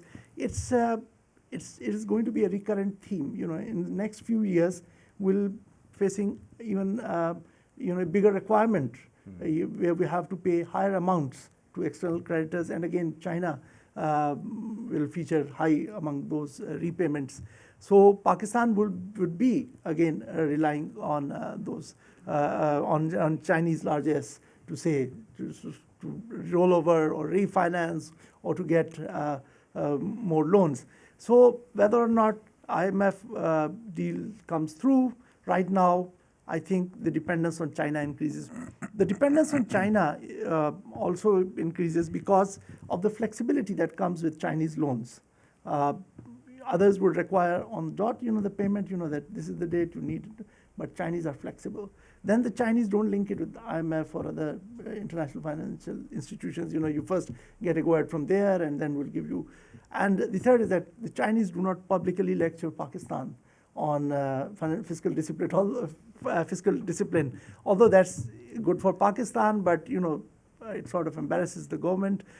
So these are the three factors that make Pakistan go back to China, and China at the same time is maintaining its financial exposure in Pakistan, unlike many other countries that have reduced their financial exposure because of the volatility that they are seeing over there. As I said, that some countries feel this moral responsibility of not allowing Pakistan to fail, but China, beyond that, helping Pakistan is a reputational issue for China as well, because China had helped Pakistan to establish and grow as a strategic balancer against India, and then Pakistan was hosting one of its flagship projects, CPEC. So Pakistan failing or that discussion about debt trap getting proven will hurt China as well. So China keeps helping.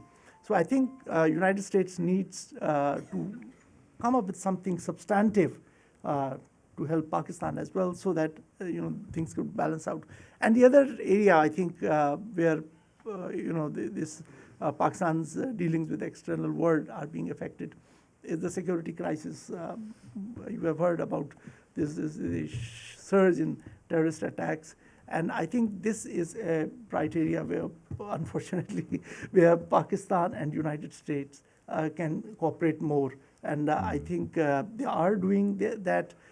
They have held several rounds of dialogues, and at the same time, the United States has contributed there as well. You have heard about the spares of F-16 going in, some sort of trainings happening, and they are exchanging notes. And this will also, help the two to coordinate positions on Afghanistan. That's one other area which I think the United States and Pakistan could cooperate. And just to conclude, while understanding Pakistan's position, I think there are two basic factors that need to be kept in mind, where Pakistan is situated right now. There's no science, but if you look back right from its inception, Pakistan's foreign policy goals have been to strengthen itself militarily against its powerful neighbor and a bigger neighbor, and the second was to get economic assistance. And while deciding its partners, it has, the basic considerations were, what are the requirements, who is ready to help, and what capacity does it have to help, what has been the history of the relationship with that country, and what's the overall assistance approach of that country. So, Michael, this does not only explain how Pakistan behaved during the war against war on terror, or the effort to contain communism in 80s, but it would also tell us how Pakistan is going to behave in the incoming time, when it will be dealing more closely with this great power competition between the United States and China. Right. Okay. Thank you very much, Bakir. Really interesting. Jumaina, Because of last year's floods, humanitarian relief, climate change assistance has appeared to be a key area of focus for the relationship in recent months. But do you think this type of support and cooperation is sustainable given the current state of play in Pakistan? No. And That's the expected answer yes, there. climate change, to be brief, yes. I don't think is not sustainable. So climate change, the associated humanitarian assistance will likely be the thrust of the cooperation for the next year to 2 years, along with energy, which is a perennial issue, some economic growth, hard security issues, as Hassan Saab talked about, gender-related work, and other topics that Pete Askhorst mentioned. You have to think about it in the larger scale. The portfolio has shrunk quite significantly, especially after the U.S. withdrawal from Afghanistan. And it is very strategic, it is very tactical. So what this means for Pakistan is that its efforts to engage with the U.S. have to be, they come to the table with something tangible, right? They have plans, they know what they need to do, and they've gotten, so just by the numbers, the U.S.-Pakistan Green Alliance, around 40 million that's been announced, plus 100 million in the immediate post-floods, 100 million that was pledged at the donor conference in January, and the U.S. has given $1 billion to the Green Climate Fund, of which Pakistan has only been able to access 131 million for 4 projects. And that's a different story about whether Pakistan has the capacity and the ability to access climate investment and funding. So, like I said, they need to come back to address, especially, if we're just looking at climate change, and I could talk about other issues, and that they need to come with, to address future climate change impacts and how they rebuild strategically after the last year's floods. And I sincerely hope that they've learned from, I don't know if they learned from 2010, they didn't learn from 2020 and the urban flooding. I'm hoping they learned from 2022, but how does one learn when you're still in the midst of it all, right? So the country is still, there is 10 million that don't have access to clean drinking water in the flood-affected areas. That doesn't account for the rest of the country that doesn't have access to clean drinking water. 1.8 million people are still near standing water. And the political parties are, going tit for tat, just trying to one-up each other and try to score political points. Today is Take Your Child to Work Day. And so that made me think about how children in Pakistan are being impacted, which has lost all news coverage. And I was in Pakistan last summer when during the rains. And I left right before I think everything kind of collapsed. And children are feeling the brunt of it, and that conversation is not happening. It's not just the communicable, the waterborne diseases, the severe malnutrition.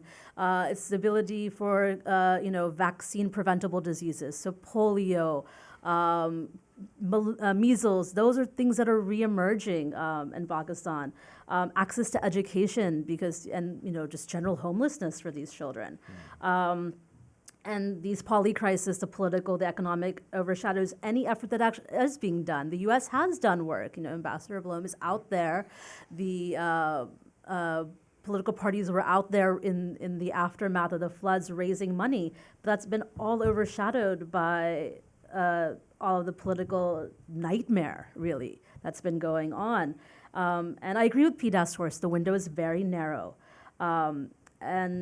The one, like I mentioned, it's not just for children and the public health crisis, but this is going to be a longer-term crisis for Pakistan. As we're seeing hotter summers, more flooding and rainfall, we're going to see colder winters. So these are going to create public health crises. And, you've had thousands of public, hospitals and other clinics that were destroyed by the floods. There's no money to rebuild all of that. So you're going to see downstream many further problems that are being exacerbated, not just by climate change, but the inability of the Pakistani government to have a plan. And I understand there are a lot of things that are more pressing, the rapid inflation, the security situation, but these, ebbs and flows in Pakistan, right? Pakistan's had inflation crises. Pakistan's had security crises. They've overcome, but these are going to be consistent and perennial. And that is, I think, something that if the Pakistani government wants to have a longer-term relationship and a sustainable relationship with not just the U.S., but other donors, with the Europeans, with the Chinese. They need to be having these conversations and come to the table. The Pakistanis should be coming to the table saying, it's not just about, getting loans, rolled over. It's not just about big signature projects, but we actually have a plan and a governance strategy to think about not just climate change and the associated challenges, but how humanitarian assistance, education, public health. Go back to the question, it's not sustainable until there's a plan on both sides on how to approach these issues. Well, thank you very much, Jumaina. So let's turn to the future now. The next question I'll ask to the group is a question about the future. What is your bottom line view of future prospects for cooperation in your area of focus? If you see potential for more cooperation, why is that? What could it look like? If you don't envision much potential for more cooperation, why is that? What are the main obstacles? Are they surmountable? What, if anything, would need to change to make cooperation more likely? And we're actually going to go to Espy to respond first, because she does need to leave early. So please, Thank you, and I Espy. apologize for this change of plans. I can't stay for the full session. I would just say, of course, continuing on what I said earlier, the U.S.-Pakistan Business Council and the business community, U.S. business community operating in Pakistan, strongly supports efforts to strengthen, to enhance the economic and bilateral relationship with Pakistan, and despite all these issues. But we see those opportunities to work, to engage both governments, both the U.S. and Pakistan, on many of these issues. I would just say at the top right now, the current issue that we find is really impacting business, and you probably heard about it, is the access to foreign currency and repatriation of profits. Foreign currency challenges are complicating the ability to pay for imports, and that's definitely one of the top issues, as well as the ability to send the remittances back home. That's the top issue. So we will continue to work with both governments and the government of Pakistan to see how that issue could be addressed, as it is impacting local industry and foreign investors operating in the country. There are so many issues that I won't get into it, but I'll just say that those are the top issues that we're currently, seeing from the broader membership, but also we read in the papers about the Pakistani private sector. There are so many of those that, maybe there could be plans for the State Bank of Pakistan to help those companies to allow some repatriation of the dividends. That could really help.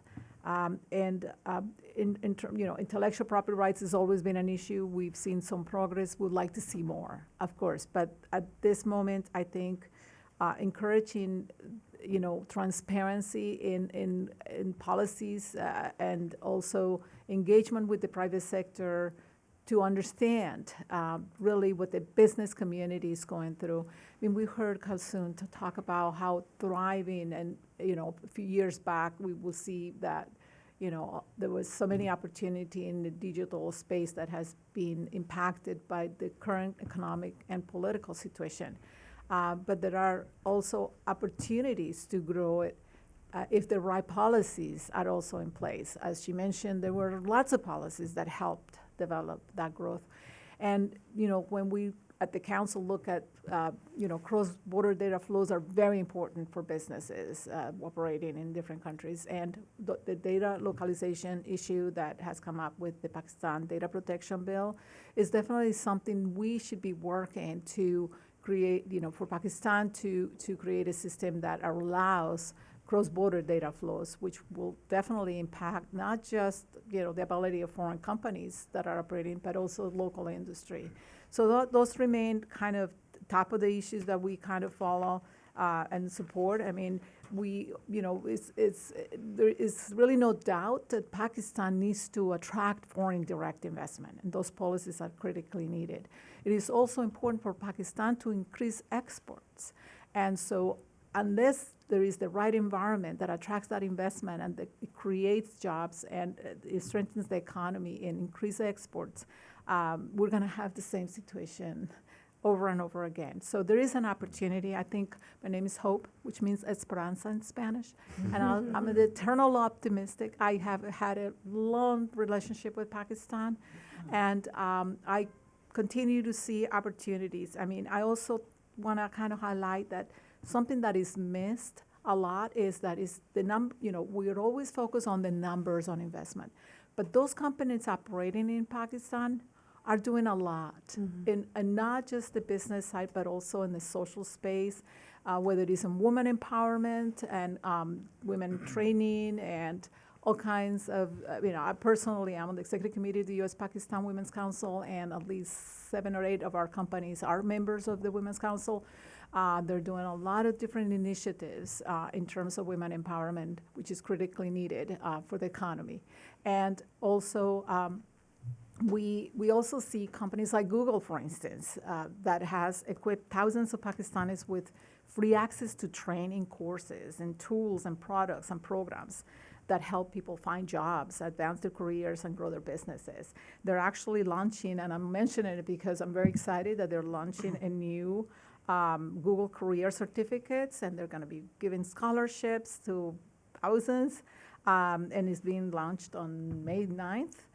So there are opportunities there, and I could go on and on about the kinds of things that American companies are doing in addition to that investment, whether it's in agriculture, in the case of PepsiCo and Cargill and others operating there, Procter & Gamble doing a lot of different work on women empowerment as well, and different kinds of initiatives out there. But I want to leave the panel saying that I'm optimistic, and I think that in strengthening the policy environment in Pakistan will be one way that we can, that Pakistan can attract that critical needed investment. So thank you very much. Well, thank you very much. And again, the optimism is welcomed. I can't guarantee we'll stay with the optimism throughout the rest of the panel, but thank you for that. Jumaina, let's come back to you. Your take on the future as you see it of potential U.S.-Pakistan cooperation around climate change, clean energy, humanitarian assistance, and so on. So I think that the Green Alliance, the U.S.-Pakistan Green Alliance, it's a step in the right direction, right? But I gave you the numbers. It's a drop in the bucket, right? If you really want to make an impact, I'm not saying we should go back to the days of Carrie Lugar Berman, and I'm sure there are people in the room can get like, Carrie Lugar Berman. I get it too, because I was doing direct development work, working with organizations that were implementing money from Carrie Lugar Berman, and yes, so that's a problematic setup, but more focused, targeted, large-scale investment is needed but the challenges to that, right, are taking a step back. For me, issues of climate change and addressing climate change is a governance issue, right? So how does the Pakistani government take scientific data, which they had, the data was being put out by the Pakistan Meteorological Office early last year about the rainfall patterns?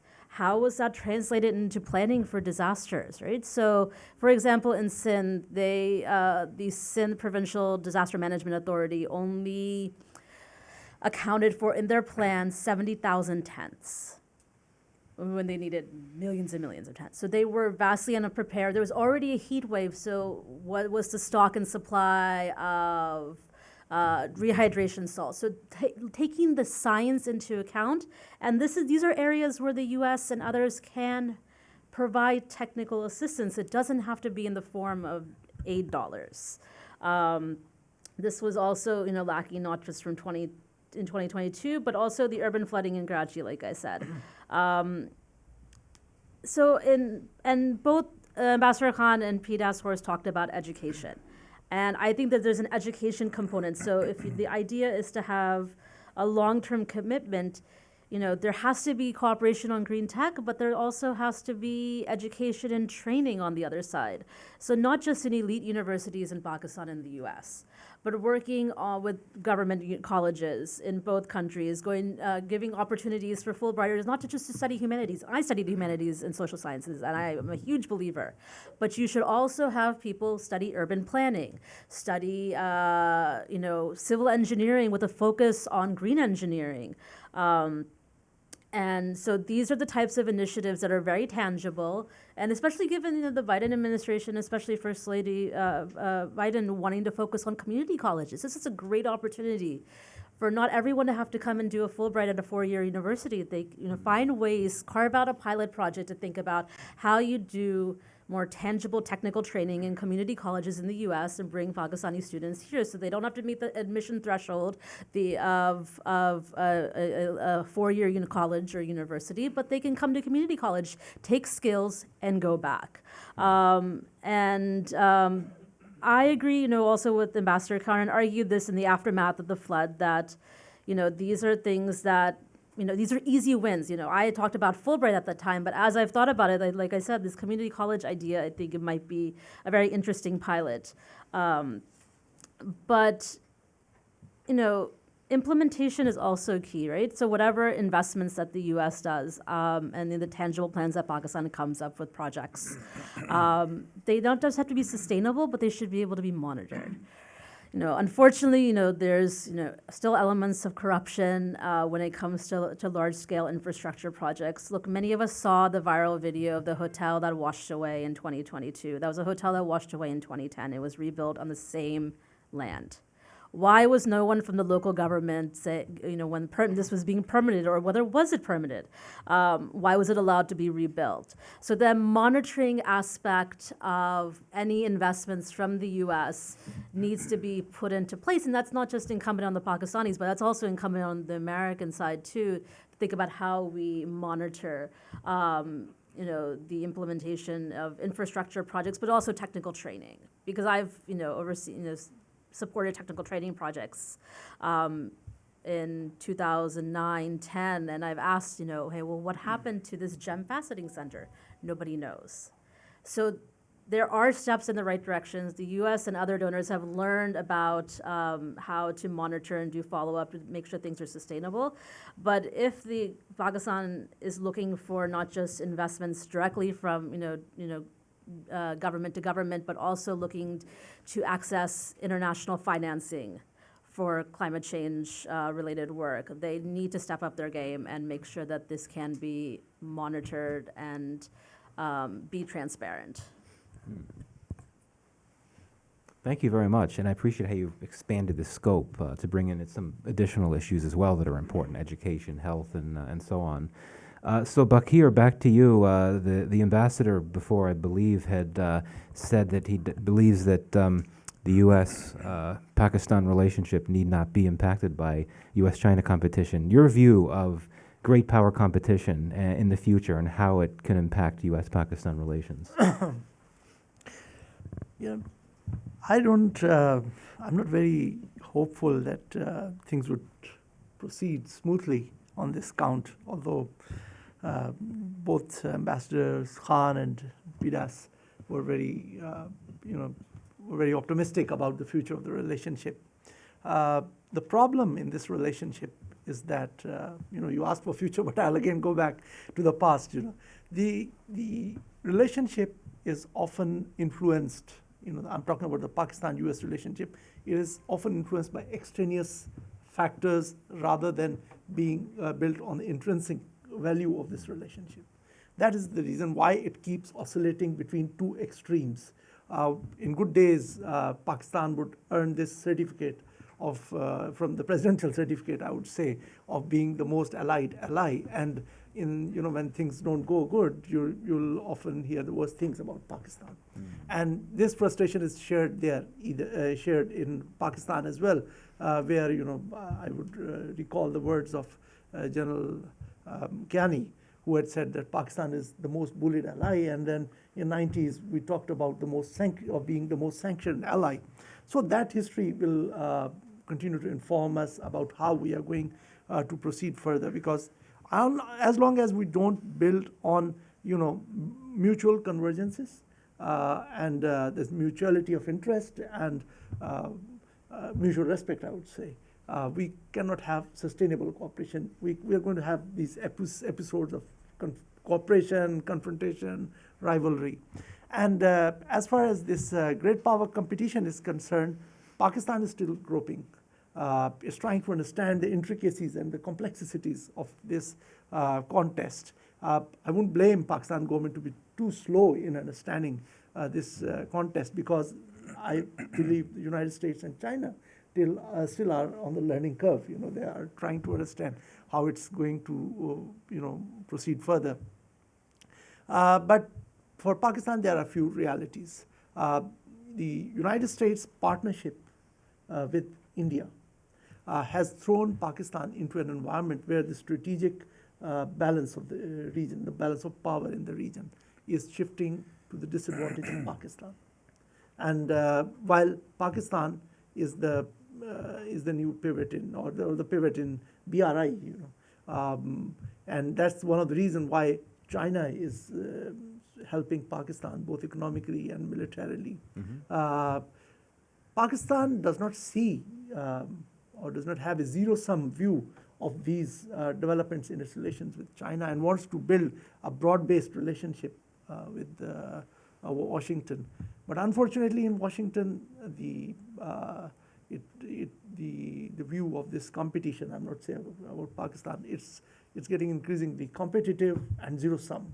So the choice of partners on both sides restricts the scope for cooperation for the both countries.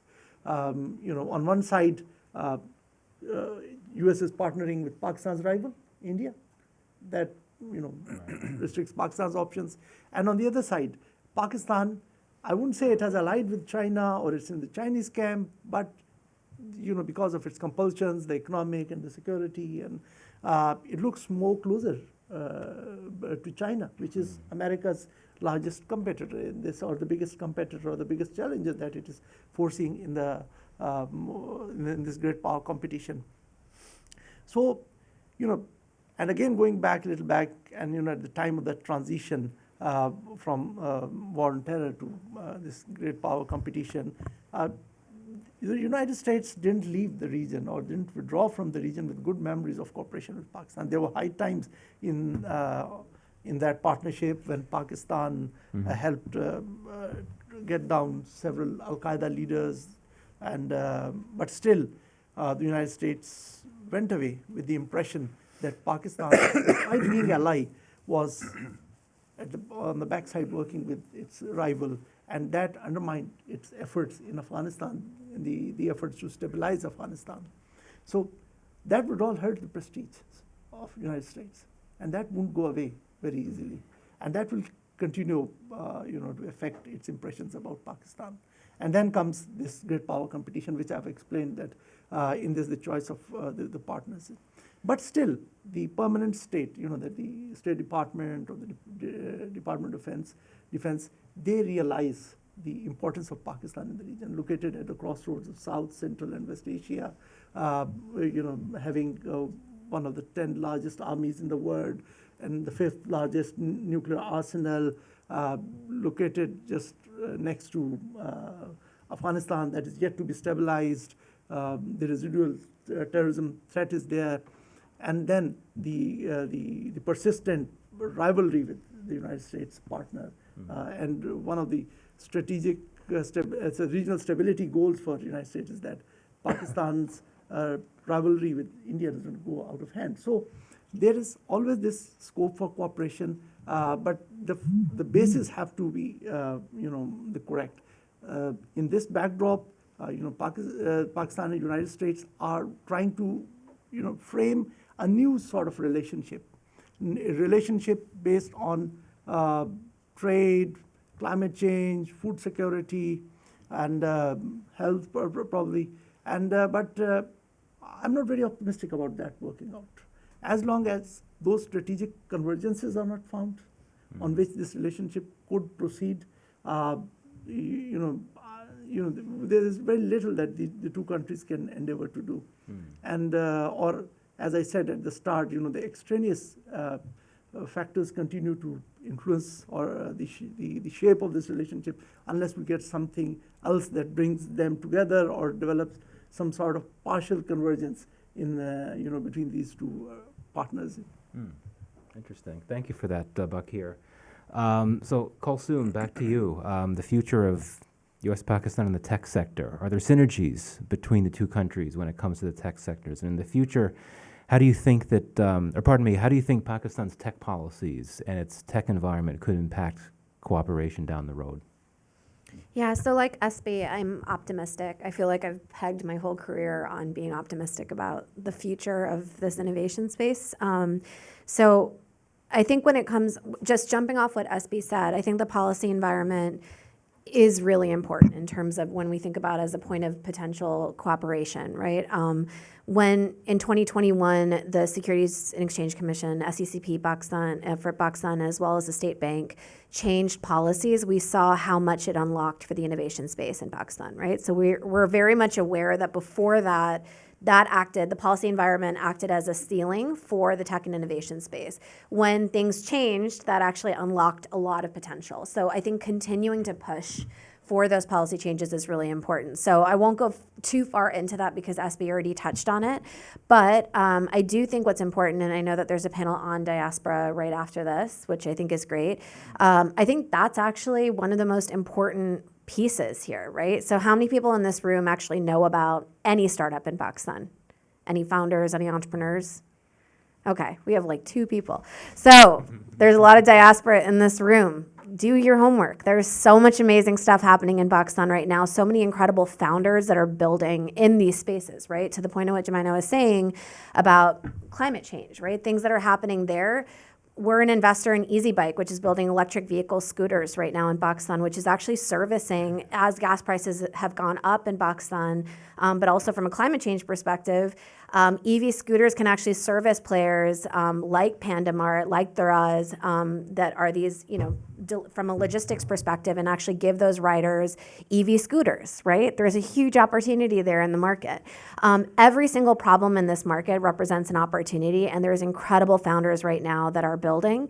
And I think the diaspora so far, and Ambreen's going to be speaking about Open, but there's also Bak Launch, have actually unlocked a lot of dollars, as well as really incredible Pakistanis that are here in the diaspora that have actually been supporting startups and have increasingly supported startups in the last few years. And I think what's really important is how do we actually keep that momentum going, right? How do you actually continue to have, there was these amazing angel networks, investment funds, all of those that were set up. How do we continue to unlock that? What I think is really cool is that I always think that there's a Pakistani everywhere, somewhere. In Silicon Valley, there's incredible Pakistanis that, Mamoon Hamid is one of the general partners at Kleiner Perkins, which is one of the best Silicon Valley VC funds in the world. Mamoon is someone who was behind the investment in Tajer, which is in the B2B e-commerce space, right? They were part of Y Combinator. Bilal Zuberi is at Lux Capital. We have Ansaf Karim is at Lightspeed. When you have Pakistanis in these corridors of power, you actually have the ability to change the narrative on what's happening in the market. And I think what's also really important right now in Pakistan, one of the biggest issues that we work on, so after we invest in a company at IDI Ventures, we do a lot of support for our companies. And one of the biggest ways we support our companies is on talent, right? How do you continue to hire? And right now, given the current environment, the brain drain is very real, right? If you talk to people 2 years ago, a lot of Pakistanis were moving back to Pakistan because of the opportunity. We're having the opposite issue now, which is everyone wants to leave, right? Which I don't blame them for, given the current cost of living, inflation, just the overall polycrisis that we're here talking about. So from a talent perspective, there's a lot of people in the diaspora that maybe you wouldn't move home, maybe you wouldn't move back to Pakistan, but there's a lot of support you could probably provide, whether that means advisory hours, whether it means actually doing remote work. A lot of those companies could use the value that's being created here. So that's really where I think the point of cooperation becomes important. Thank you very much. Michael, could I add something please. to this? The electric scooters. This is where training comes in handy, right? Because you're building these electric scooters, but then who's repairing them?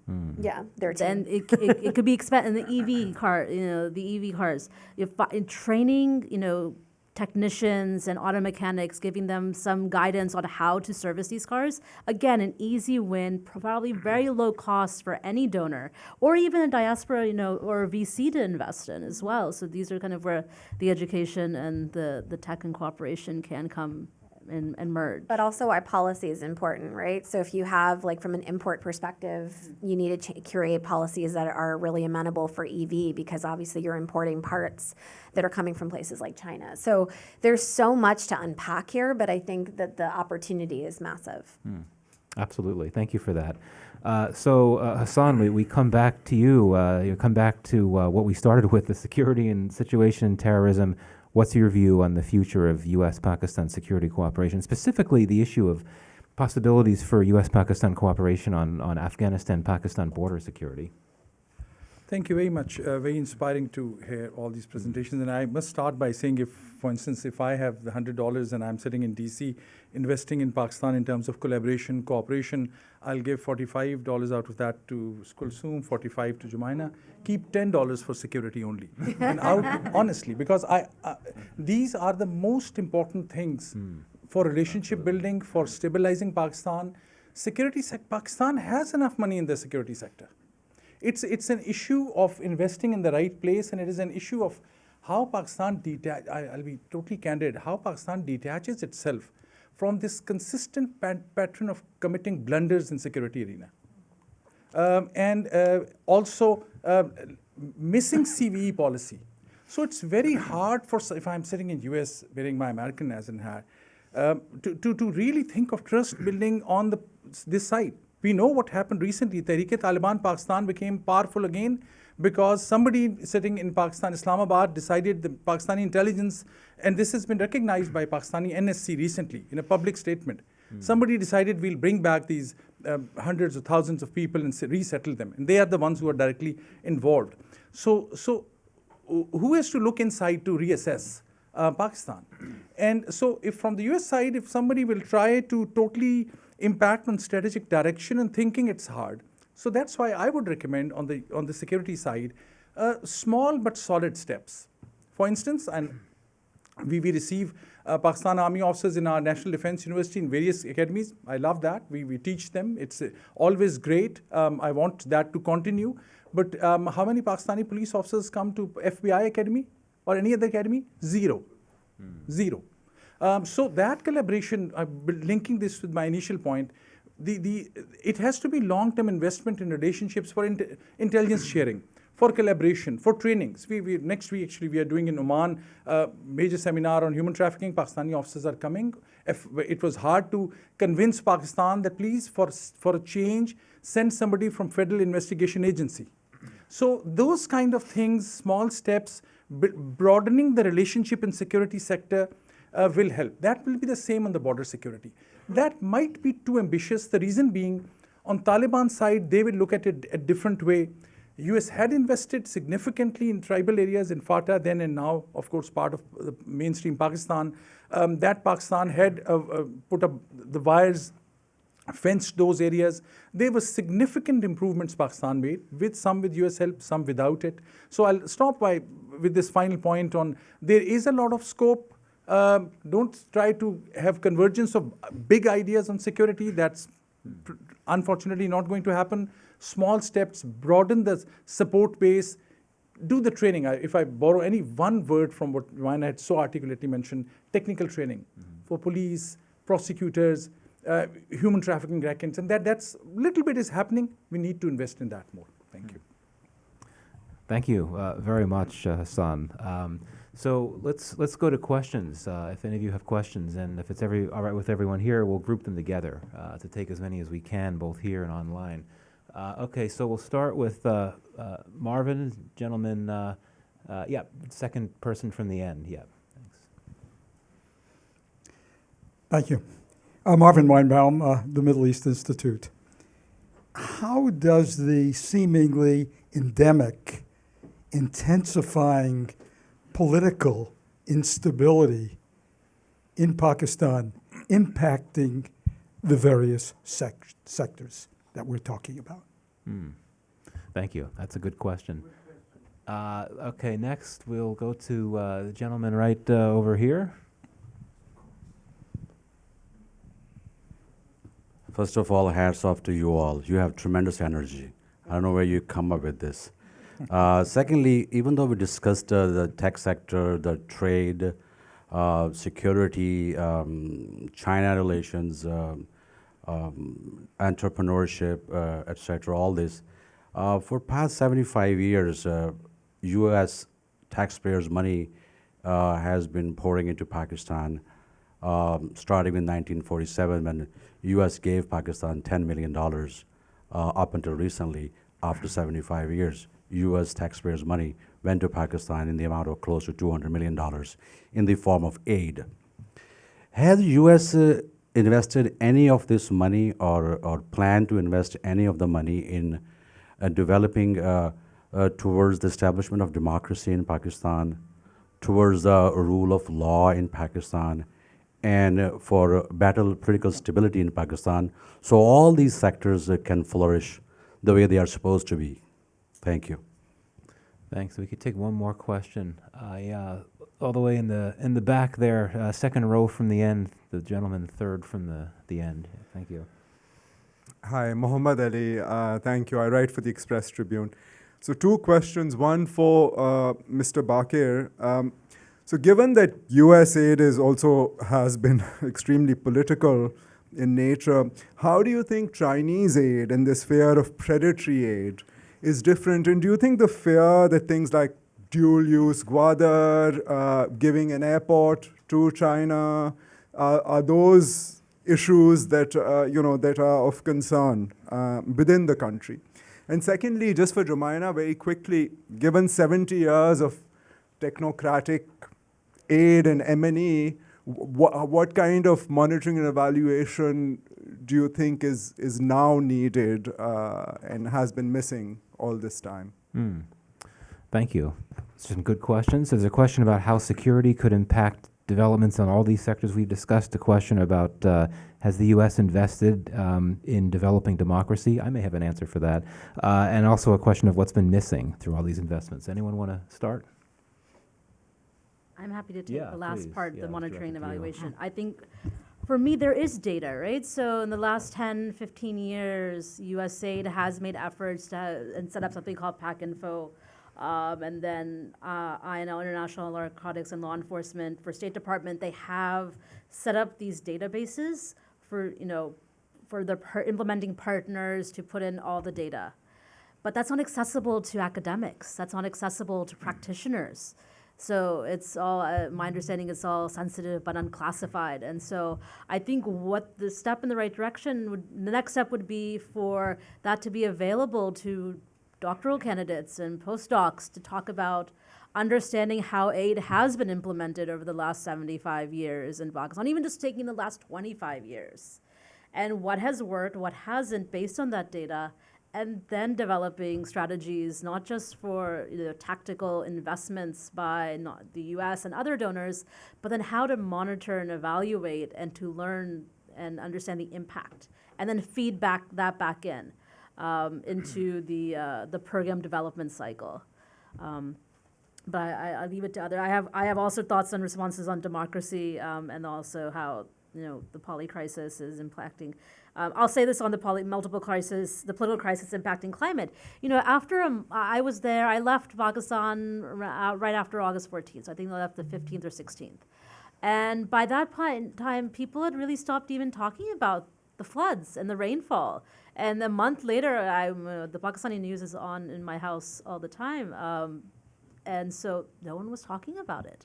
There was nothing in the papers because everything else had overtaken and overshadowed it. The marches, the protests, the economic crisis, the security crisis. And so that, I think, is what has impacted, how the political situation has impacted efforts for humanitarian assistance post-floods. Well, Michael, there's one question directed directly to me, yes, from my colleague from Express Tribune. So, in Pakistan, there's an unfortunate reality that, we deal with China more emotionally than, pragmatically.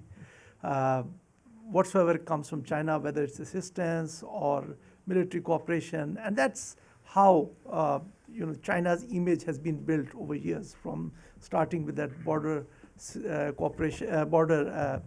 deal in 1962. Since then, China has been the image of China has been built as Pakistan's provider for its economy, for its security. Although Pakistan continued to benefit great from United States, and we often talk about, just on a side note, we often talk about the UN resolutions on Kashmir, and all the progress was made in cooperation with the United States, all those resolutions that we have. But still, there's sort of emotional attachment with China, so that's more acceptable, you know. And I mentioned some of those factors why, you know, it becomes a preferred partner as far as taking credit is concerned, because it's flexible, it does not publicly lecture you on fiscal discipline, or it does not link it with other things like, you know, IFIs, or to broaden that to with human rights record or other performance goals.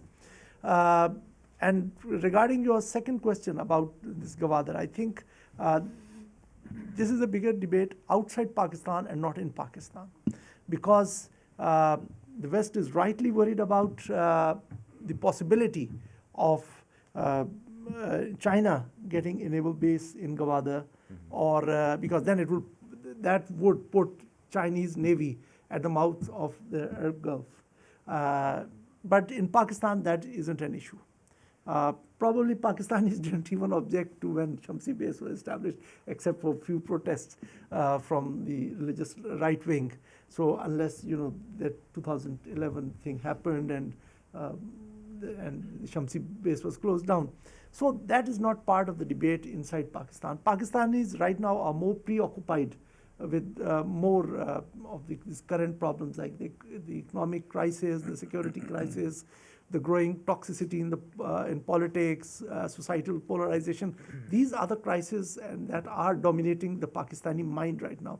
There's little bandwidth for inside Pakistan to look out, you know, the impact of Pakistani's policies on the outside world. So I think if, you know, first I don't believe in those you know, those conjectures that Pakistan is planning to give some base to China, like in Gwadar, or host some Chinese military presence, because that will have serious negative consequences for Pakistan. But still, if there is no such understanding or there's no such intention on Pakistan's part, I think Pakistan should be more transparently telling this to the West and the United States. You know, the final point that I would like to make over here is that, you know, as we try to, you know, figure out the space for Pakistan in this great power competition between the United States and China, I think you know, it's a difficult thing to do. You know, the equilibrium, to find out the equilibrium where Pakistan can take both these two, you know, friends along. But the red lines on both sides will have to be considered. For example, the red lines on the United States, you know, it's just based on, you know, is sort of analysis that the United States would not like to see a resumption of nuclear arms cooperation between the two, or China getting a base or military presence in Pakistan. That would be the American red lines. Similarly, on the Chinese side, Chinese would not like some sort of intelligence or military cooperation between Pakistan and the United States that gets some US presence or the Western presence on Pakistani soil, or Pakistan is forced to ditch BRI, or Pakistan starts to side with the West on the issues in Xinjiang, for instance. So Pakistan will have to navigate itself between these red lines. And the common thing is that neither side wants the other side to get a military space in Pakistan. So Pakistan would have to be mindful of those consequences.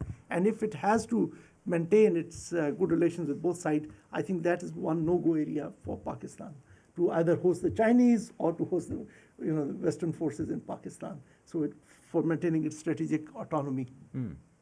Thank you. So we're going to need to wrap up. Did Hassan, Kulsum, you want to make a final comment or response?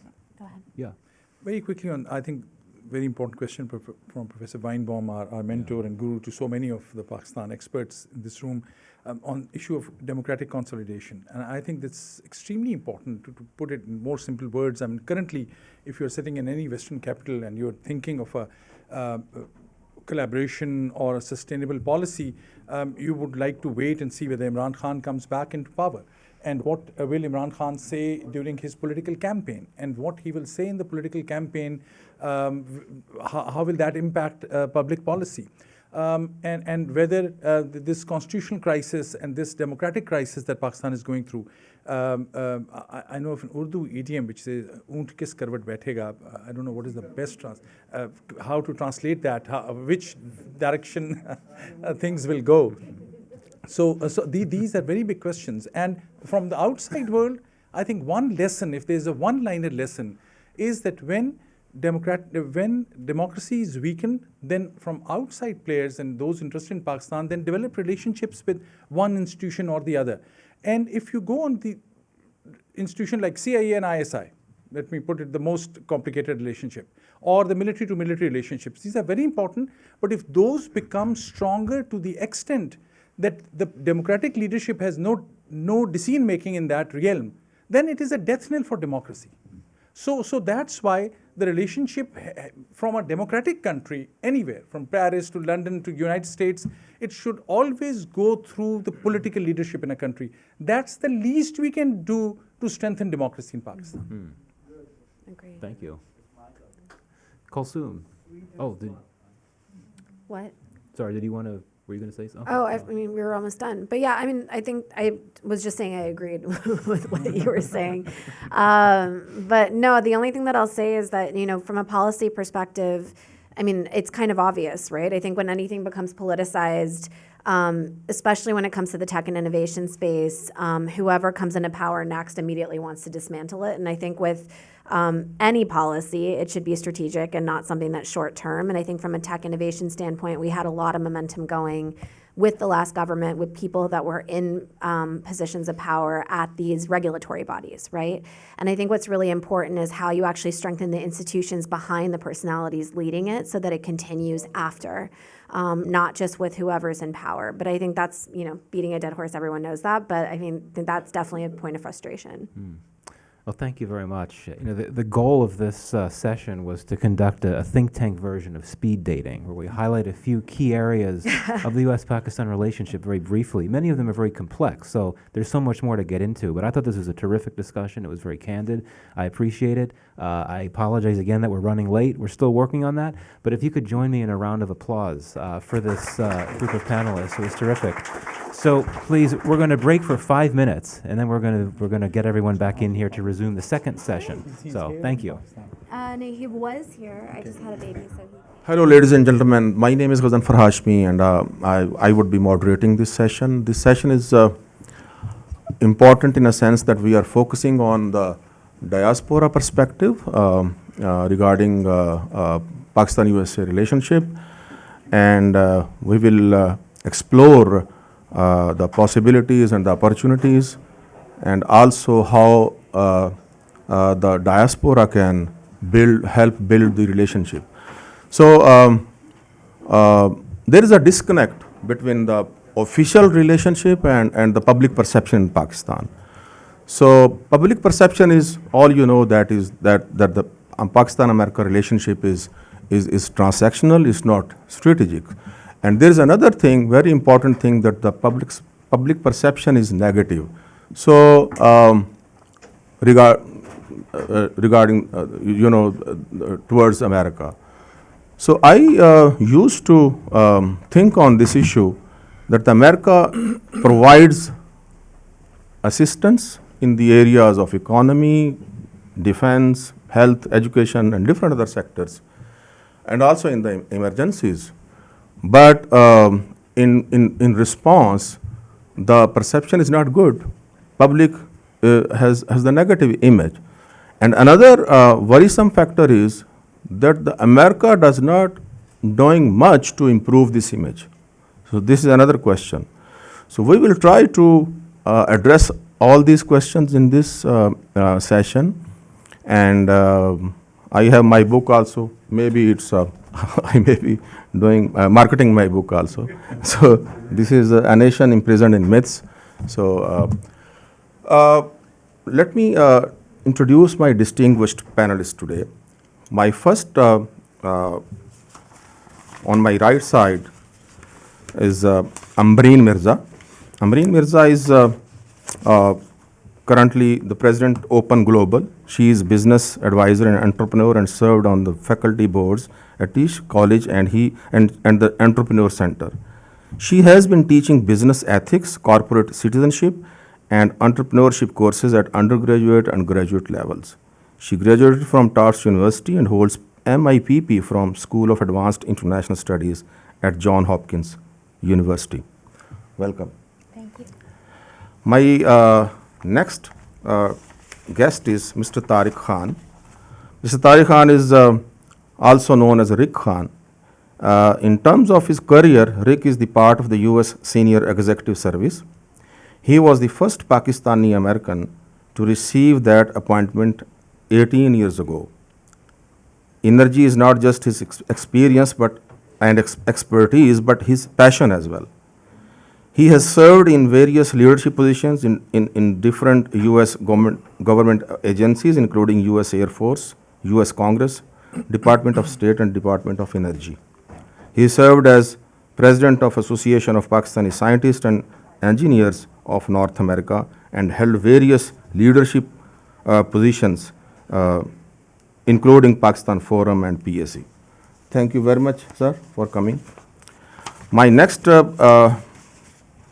guest is Dr. Asif Riaz Kadir. Dr. Asif Kadir is a renowned diaspora leader, physician, writer, and political analyst. He is the former president of APNA South Texas chapter, general secretary of Central APNA, and executive director of APNA Foundation. He gives political analysis on the issues related to American and Pakistani politics on different TV channels. Thank you very much, sir. My last guest is Mr. Nasruddin Rupani. Mr. Nasruddin Rupani is a global philanthropist and a highly successful entrepreneur based in Houston, Texas. In addition to his philanthropist leadership, he is chairing multiple community clinics and human service organizations in Houston. He is the board chair and founder of Ibn Sina Foundation Clinics and the board chair and founder of Rupani Foundation. Rupani Foundation is working in USA, Pakistan, and Afghanistan. He is also a board member, patron, and advisor for several other non-profit organizations.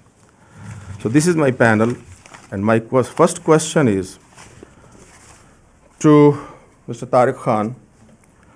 So what is your insight on the current situation of Pakistan-USA relationship, and also where do both countries stand now? Do you think that Pakistan's current policy crisis has impacted US-Pakistan cooperation in various sectors?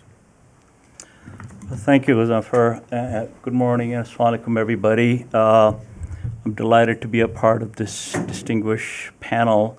While I am a senior executive in the United States government, I would like to emphasize that I am here as a private citizen, and I'm not speaking on behalf of the United States government. Anything and everything I say is my personal thoughts and opinions. So as such, I'm not in a position to talk about the insights. However, and I don't believe any insight is warranted here to begin with. By the way, I've just got a question. Have you guys paid your electricity bill? Because it's awfully warm, or am I getting ready to have a heart attack? I think you people are not supporting Wilson Center.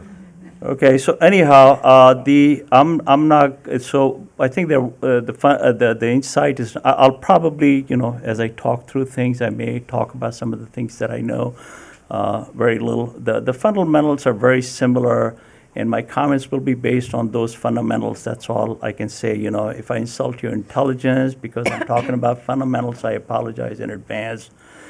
I have to go through security refresher annually for my job, and I'm reminded with this huge banner that's sitting in that room, and it says, "Nations don't have friends, nations only have interest." And that has been the guiding principle for every nation from the beginning of time, and it will remain the mantra till the end of time. As a little kid in Pakistan, I used to hear fairly frequently, Pak Chini bhai bhai, Pak Iranian bhai bhai. For those of you who don't understand, it means Pakistan and Chinese people are brothers, and so are the Pakistani Iranians are brothers kind of deal. The United States have never, ever called any country their friend. You can check on it. They haven't. Some presidents have called other head of state, but as a country, they never have. They use the word allies. And the definition of allies in Webster Dictionary is two or more parties coming together for common interest. Okay? When the interest is there, they're together. When the interest goes away, so is the alliance. And it's not only nations, but business relationship and even personal relationship are based on interest. Just to give you an example, my daughter graduated from college, so I bought her. She was insisting I buy her a car. I bought her a used car, which of course needed some maintenance. She was visiting me every couple of weeks. I mean, every time she came, I had to work on something on the car. Afterwards, she bought a brand new car, and guess what? How often she visits me now? Not much, okay? So the fundamental question is, what are the interests that would be the basis for U.S.-Pakistan relationship? So first we'll talk about Pakistan interests, and I just have a question. Why does Pakistan want a good relationship with the United States? Why? Anybody? Nausheen? You weren't listening. So, yes, go ahead, sir.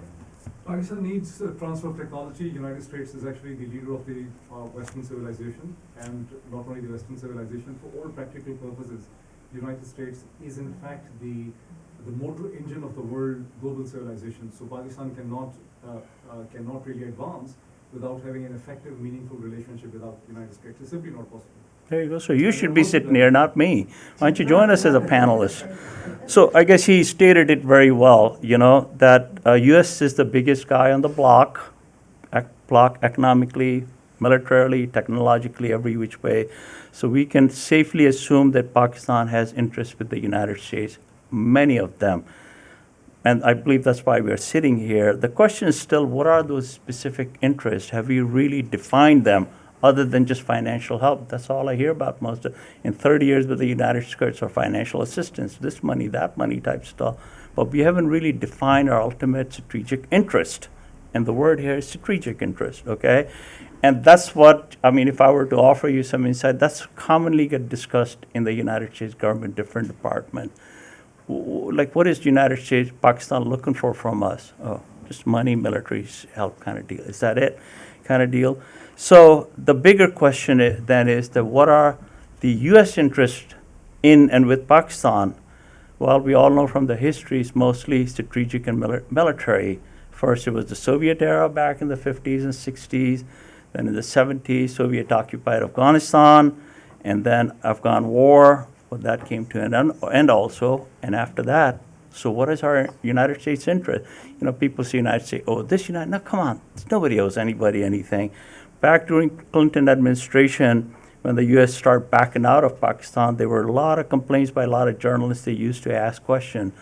There was a congressman by the name Charlie Wilson. I used to work on the Hill at the time. I was very good friends with him. We used to get together for lunch. One day I got a call from his office that Mr. Wilson, Congressman Wilson wants to get together with you for lunch. So I said, okay, fine, of course. You don't say no to a congressman. We got together for lunch, and he said, well, I'm getting ready to speak to a Pakistani group in a couple of days. Can you help me prepare some points? I said, okay, blah, blah, blah. I just gave him this point, that point. And I said, by the way, we will ask you why United States is backing out of Pakistan. He said, no, don't worry, I got it. So he goes in front of the crowd, and somebody did ask a question, and the question specifically was that we were with you through this, through that, through thick and thin, and now you don't need us, and you're dumping us. Why is United States policy towards Pakistan is not consistent? And Congressman Wilson goes like, the United States policy toward Pakistan is very consistent, just as it is towards any country. Our policy is this. When we have a need, we have interest, we come and talk to you. When we don't have a need, we don't have interest, we leave. That's our policy, and it's a very consistent policy. So the answer to your question is that is the relationship impacted by any kind of policy crisis in Pakistani policy crisis in the United States? My answer is no. I don't think so. I'll tell you some of the things that I hear. No. If United States has an interest, any kind of interest, policy crisis, no policy crisis, they'll find a way to work with the government. Dictators, democratically elected leader, so on and so forth. So right now, the relationship is not good for a very simple reason. United States do not have too many interests kind of deal. Does policy crisis have a, yes, Pakistan, United States would like to see Pakistan as a stable democracy because that is in their interest. But right now it's very low on the list of interests, and I'll talk more about it. But that's pretty much what my thoughts and insights are. So thank you, Rikhan. You have talked about the interests and the interest-based relationship, and I want to ask question to the Dr. Asif Qadir, and I want his comment on what is the reasons behind the negative perception of the Pakistani public in the Pakistan, and also how Pakistani diaspora living in America how they feel about it. First of all, those of you who had the opportunity to listen to the opening remarks of Elizabeth Horst, the whole paradigm of a relationship is changed. In my view, the Pakistan diaspora has been under the impression that right from the inception of US-Pakistan relationship, there has been issues of misunderstanding, mistrust. And in other words, it's a marriage between two people with both parties are losers. You know that very well that Pakistan has signed CENTO, non-aligned partner of NATO. And on 65 and 75 wars, that signing of membership really did not materialize for any help for the reason it was signed. And that produces a mistrust and unreliability of a partner or a friend. Pakistan had enjoyed good friendship with America, though it was up and down. There was a role of Pakistan that Pakistan played for America. A typical example will be when the Secretary of State, Henry Kissinger, flew to Islamabad. Islamabad made the opening of America to China. That's the date President Nixon's and Chairman Mao's meeting. That was a huge corridor at that time. Pakistan should have the same kind of relationship, and America should understand and resolve this issue that Pakistan has its neighbors, that he wants to have good relation. Pakistan believes in all-weather friendship with his neighbors, namely Saudis, Turkey, China, UAE, Qatar. These have been all-weather friends of Pakistan. And America's unreliability on the issues that I've talked to, that can be repaired. And the one way the Pakistan diaspora feel that this can be done, that those opportunity which strengthens America's values, that should be propagated in country like Pakistan. Pakistan understand that America is a big power, but America is well known for its democracy. A democratic process and democracy makes any country a great, and they need to propagate that. Pakistan diaspora is looking for that. One of the things which makes America #1 country in the world, rule of law. Nobody is over the law, not even the president of this country. They need to promote this thing in the form of democracy and making in Pakistan rule of law, because that is the fundamental reason where growth takes place. And I think friendship between you and me can only occur if we respect each other. It doesn't matter America is rich and Pakistan is poor, or one friend is a rich man, another is a poor. The friendship does not quantitate money. Friendship is reliability. When you need each other, you are there. So what do the Pakistan diaspora want? There are 550,000 people in the United States of America. I can define all the Pakistani diaspora educated, first generation, second generation, gone through the best universities, entrepreneurship. They are in the leading technology of different areas of United States of America. Some of them, like Rick Khan, is in the policy making issues there. What do they want from Pakistan? They want a good relationship, a respectful relationship, a relationship based on, and I tell you what I have heard from Elizabeth today. I had talked to her that this is not known to the Pakistan diaspora. And I have offered her to come to Houston to have a seminar like the seminar here. We are hundreds of people here. There will be thousands of people. Houston is the largest Pakistan diaspora in this country. She has agreed to come. I've talked to our ambassador office also. They are willing to come. So there has to be a dialogue between the American and the Pakistan diaspora, which is American here first, so that at least they should know and be level with us. And if they ever want to go to Pakistan, take this diaspora in the delegate so that we can facilitate. And going through the NGO hasn't worked. It will never work. Going to the private sector, the people like you and the Pakistan diaspora, that is the way they need to go directly to the economic corridors in Pakistan. There is no need of fighting CPAC. America should join CPAC. There is no need to find Gwadar. There is a huge economic opportunity for America to that. I think that's the way Pakistan can be lifted economically on their own, and they don't need to have the dependency of aid, which is a curse for our country to begin with. How you make a country self-sufficient when you keep on giving money, one way or the other. And I think the biggest initiative what I heard from Elizabeth was the educational one. You know, and we all know, that the 7 best universities of education are in the United States. The biggest thing we can do is the education. And you know that the youth of Pakistan, age 22 and onwards, they are going to be the master, because the human wealth and the human wealth in Pakistan is the single most more important wealth than anywhere in the world, which is more than billions of dollars that you can imagine. Imagine if they get empowered in next 20, 30 years, where will be Pakistan? Thank you, Dr. Kadir. I think we are on the track, and since the basic objective of this session is to know the perspective of the Pakistani diaspora on Pakistan-US relationship, and Dr. Saab has discussed the mistrust and other issues which hamper the which are creating impediments in the Pakistan-US relationship. So now, Ambreen, I come to you.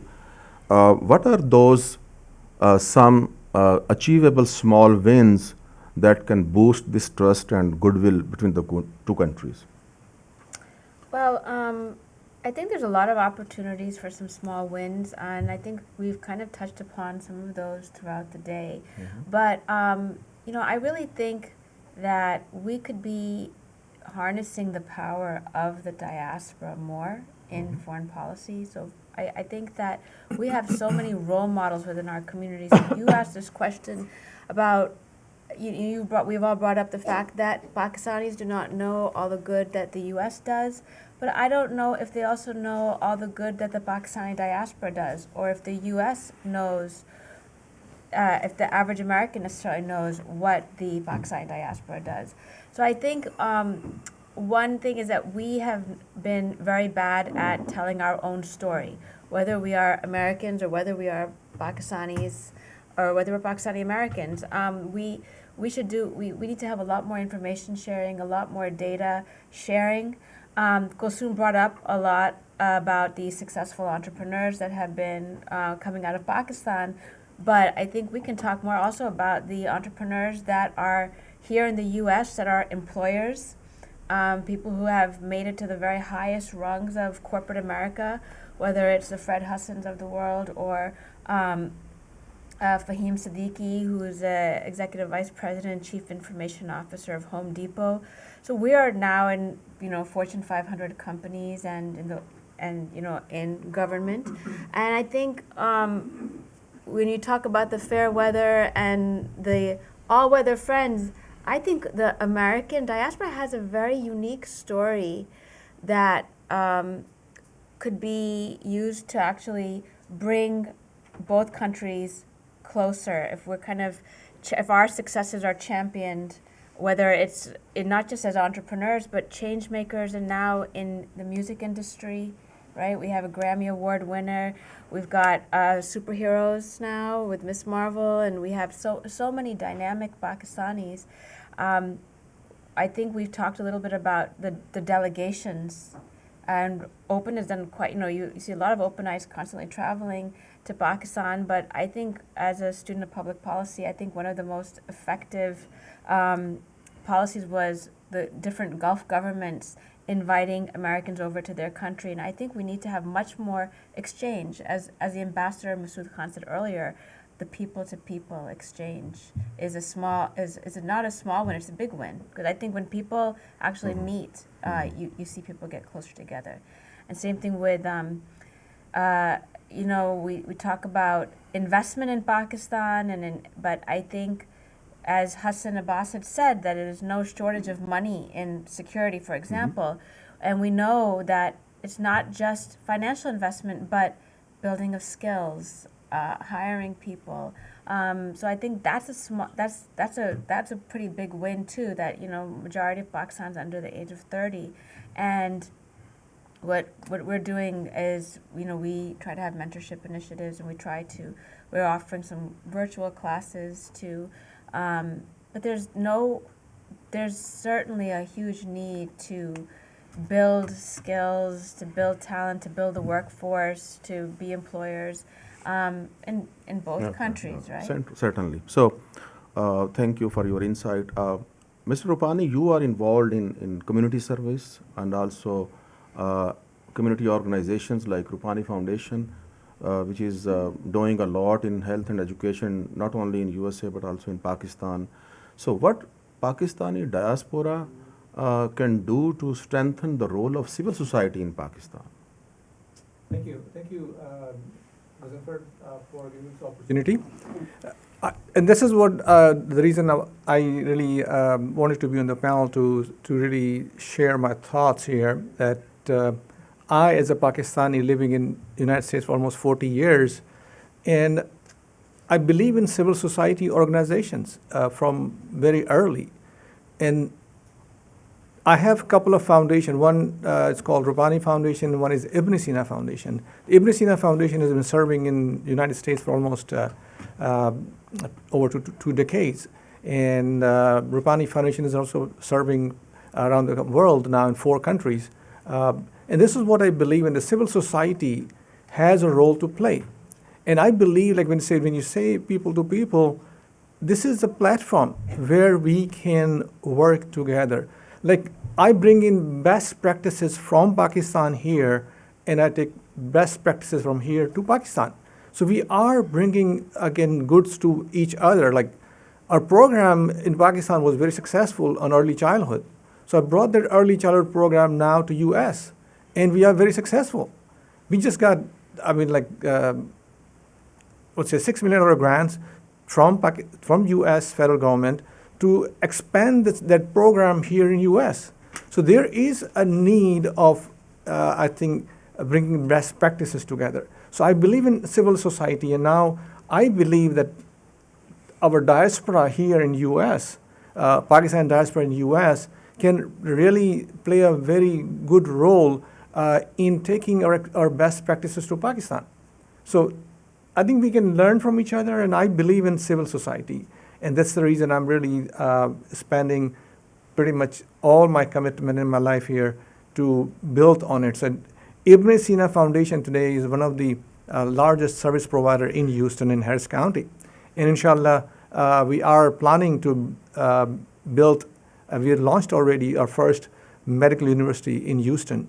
So this is going to be, again, this medical university will play a huge role between bringing in Pakistani doctors and Pakistani medical students back here. So it will be kind of the civil society can play a major role, I think, that we need to address. Thank you, Rupani Saab. Mr. Tariq Khan, in light of your previous discussion, your answer, the relationship between any two countries is based on shared interest. You said that, and it's clear. What can Pakistan put on table for the benefit of the USA, and what USA can benefit from the Pakistan? Well, thank you. So, in terms of Pakistan putting things on the table, there are quite a few things actually. We can, we can just become a good business partner. I'll identify you 3 things that Pakistan has to offer. Number one, Pakistan offers cheap labor, okay, just like China, India, Philippines, Bangladesh, so on and so forth kind of deal. Number 2, and then, just to give you, my assistant yesterday ran a whole few numbers for me, and I'll just read them to you. I kind of had them memorized once upon a time. Pakistan total exports in 2021 total were about 421. Oh, I'm sorry. The total exports for Pakistan was $28.8 billion. Okay, whereas Bangladesh was $52 billion. I'm just comparing to, people say don't compare to India. We can, but I'm not going to anyhow because Pakistan's export to United States were $6.6 billion, okay, in 2022. Bangladesh was 11.83, almost twice as much kind of deal.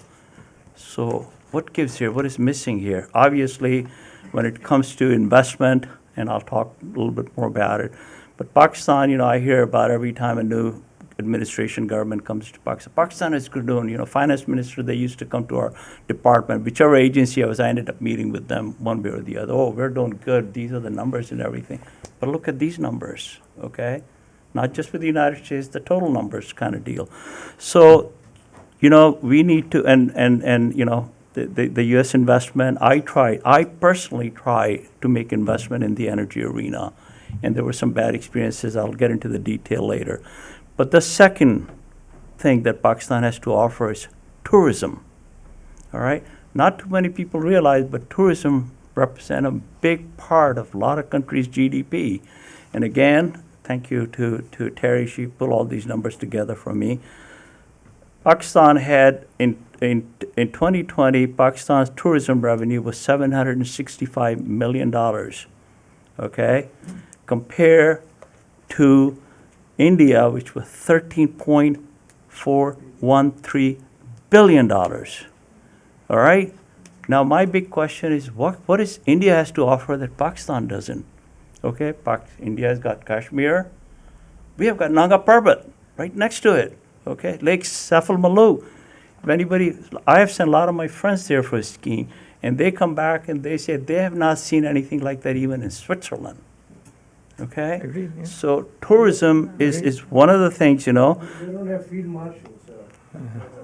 All right, Shabai, okay. Okay, the northwest of Pakistan is just like the paradise, okay? I just have some memories from going to Murray kind of deal, and I just remember the views there. All right, so anyhow, tourism is the second thing. And then the third thing we can put on the table is English. Our second language is English. Not too many people speak English. India, Bangladesh, Philippines, they do that. And numbers are much better than ours kind of deal. So we're not benefiting for that. Okay, so opportunities are unlimited. We can partner Pakistan can partner with the United States to build the economy. That's what we need to do. That's what we need Pakistan for, United States for, right? India, Philippines, Bangladesh, they're doing it much better than us. And, Pakistan's economy is not good at all. And I've already talked to you about that. I'm not going to go into the GDP number. They're more depressing than the numbers that I've already talked about. Okay? That will be a good economy when United States sees Pakistan as somebody we're investing money in, imports are coming from there. That will strengthen our relationship and make them durable. But there are impediments, and I'll just list them. I'm not going to go into the details there. First of all, I think somebody talked about is image. Pakistan has a big image problem, and that's where I don't like the word Pakistani diaspora. I prefer Pakistani Americans. Diaspora are the Greeks when they were pushed out of the Hellenic world, and Jews when they pushed out of Babylonia, kind of deal. But Pakistani Americans can play a big role. Security, and again, security, I think more of an image issue than the real ground reality kind of deal. Investment risk, everybody I talk to, and I've talked to a lot of people to try to invest money. I made a friend of mine, Rod Johnson, was ready to invest, but when he saw the risk, backed out. And one of the other things we need to think about is the business ethics. Pakistan does not have a lot of good business ethic, and I'm talking about good businessmen. And I'll get into it without getting into the details. Like, short term, just make quality of our products. I read reports on that, and I can offer you some of this insights department. The quality of products are not the best in the world. Once upon a time, it used to be. When Sialkot, my friend's hometown, used to produce the medical equipment and product, they used to be good. I don't know what happened since then. And then, of course, don't want to create controversy here, but fundamentalism, it's believe me, it's on the mind of every Pakistani U.S. government official. Believe me, they are. And last but not least, the mindset, the short-term mindset. Let's just go ahead and make the money right now, make the money right now. It has to be, the mindset has to be changed from margin to volume. Okay, volume, more of it. Those of you who are from Karachi may remember there is a place in Karachi called Pura Bazaar. And if you go there for shopping, they went there after living in the United States for many years. There was this guy, I was with my cousin, they were trying to make a deal. They said, no, we don't want it. The guy just kept chasing after you. It was like almost less than half the price they were offering. And the guy was just chasing you down there. Just buy it, I'm gonna lower it this. And then my cousin stuck to that number. And ultimately, they kind of agreed to a very low number. He sold it. And my cousin said, I knew he was going to come down. He was going to come down to this number. And I said, why are you spending so much time? If he was going to sell it for that price to begin with, just sell it and then move on to the next customer. But it's just the margin mentality that we have. So it's whatever we do, it's an investment. It must be strategic. And again, it's not what are the issues, is how you can make it happen is a huge mountain of despair that we need to surmount. Thank you, Rikhan. So we are actually having a shortage of time, and we have to close it. But the image of Pakistani people regarding towards America is a critical issue, and I want to ask Dr. Asif Qadir. There is another issue actually.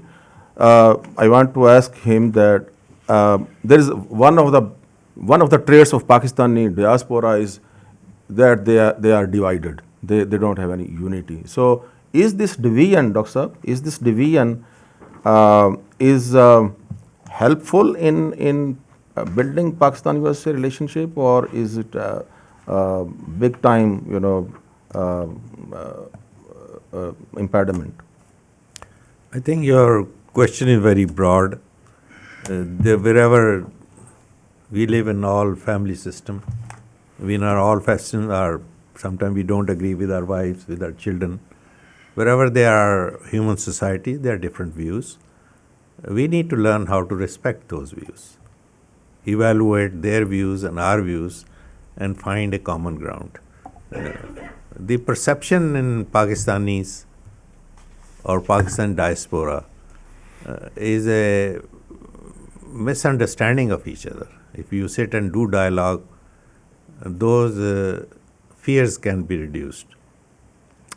Today we are facing a global crisis, which is a climate change. A lot of people in this country think this is not real. This debate is going on for years.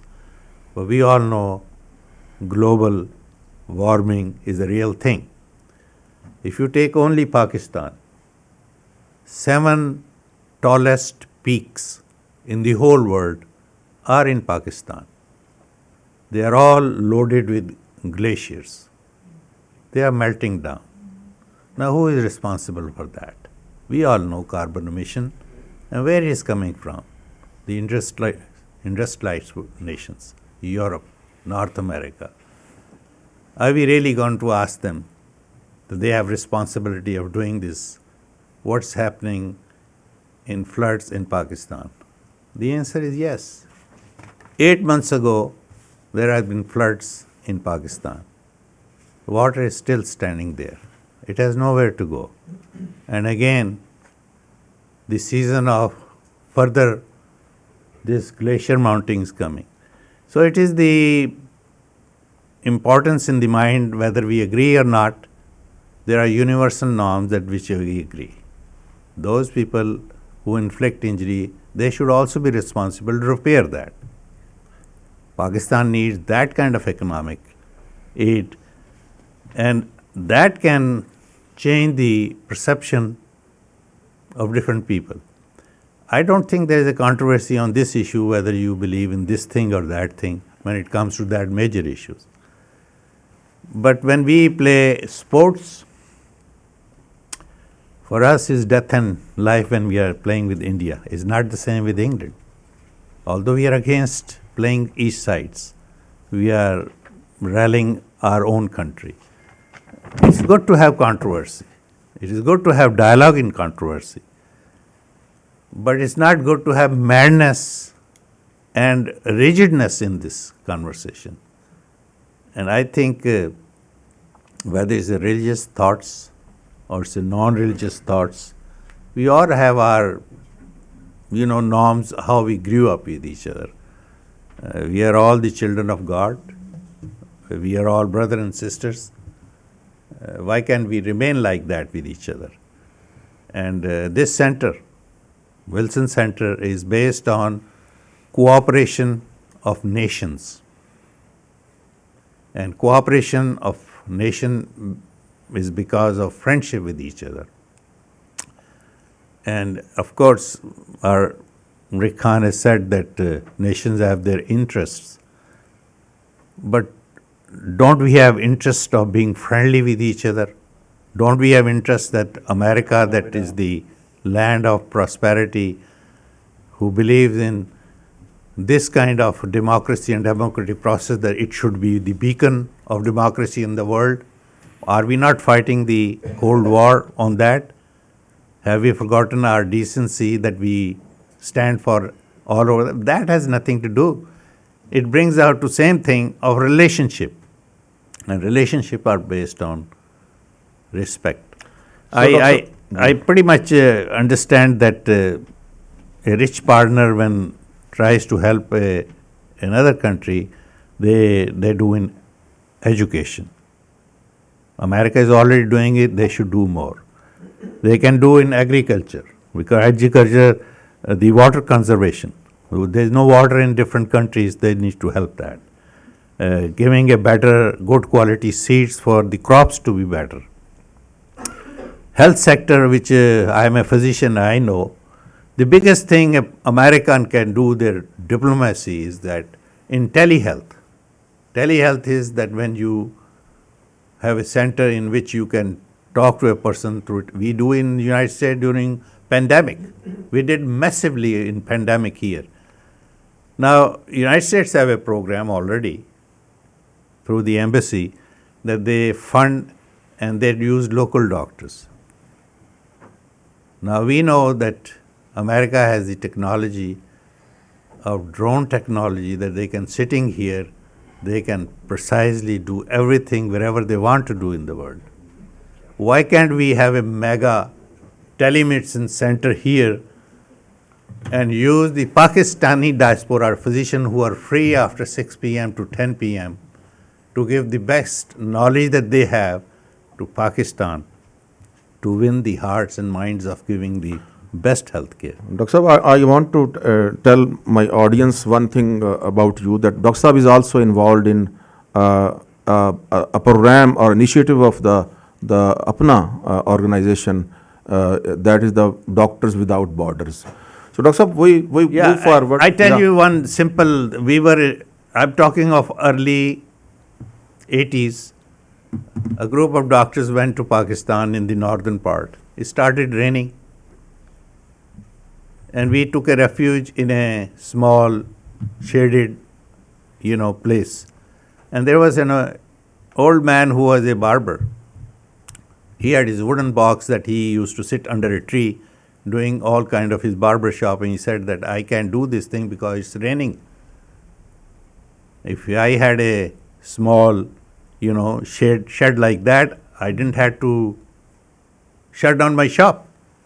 And we were a number of doctors. We collected $100 each, gave $1,000, and said, Khan Sahib, you can have this thing, build your small, whatever shop you want to do it, so that you don't have to worry about this rain for your earning. And we forgot about this thing. A couple of years when we later visited the same place, he had a shop and he offered us tea. He returned the money. That's where we came to know that if we can do human development in such a way, we came back to America. That was the birth of Human Development Foundation in this country. And that till today, APNA is doing welfare and charitable project. That's the way we earned our goodwill in Pakistan, and of course, we goodwill in United States of America. Dr. Saab, thank you for your input. We have to, because... Yeah, we have questions. We will have, yeah. So I have to ask Ambreen, what should we do to transform this relationship into geopolitics, from geopolitics into geoeconomics, and what prospects you see of the cooperation between the two countries in different areas? So yeah, I think if you want to move away from the transactional relationship, it's the opposite of transactional relationship is you build a community, and you build that community around, as you discussed, shared interests, right? So and as Dr. Kadir very eloquently talked about climate change. I mean, climate change, of course, we have the glaciers melting in Pakistan, but look at how many natural disasters we had even in not too far from Houston, right outside of Houston, and inside of Houston, and across the South, and Georgia and Puerto Rico. And so climate change is a shared interest, right? And you build a community around, not just with Pakistanis, but Pakistanis, non-Pakistanis working towards the same goals, which you've been doing.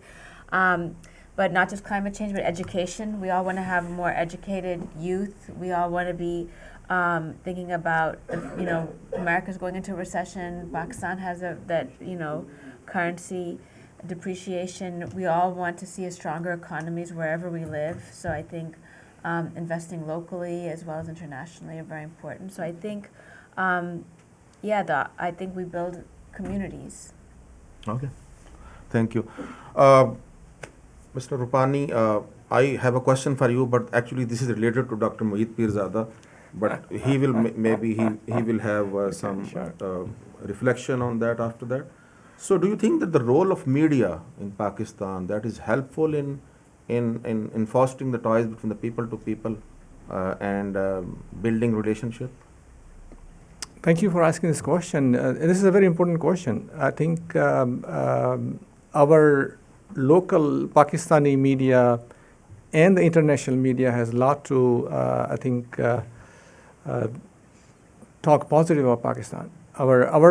As a Pakistani, I always have a concern that our media internally in Pakistan is creating a negative vibes into every family. So if I'm sitting on a dinner table eating with my children in Pakistan, the only thing I'm going to be discussing is negative to my children. So we are already giving our children a negative thoughts about Pakistan and Pakistani system, and same thing we are doing here.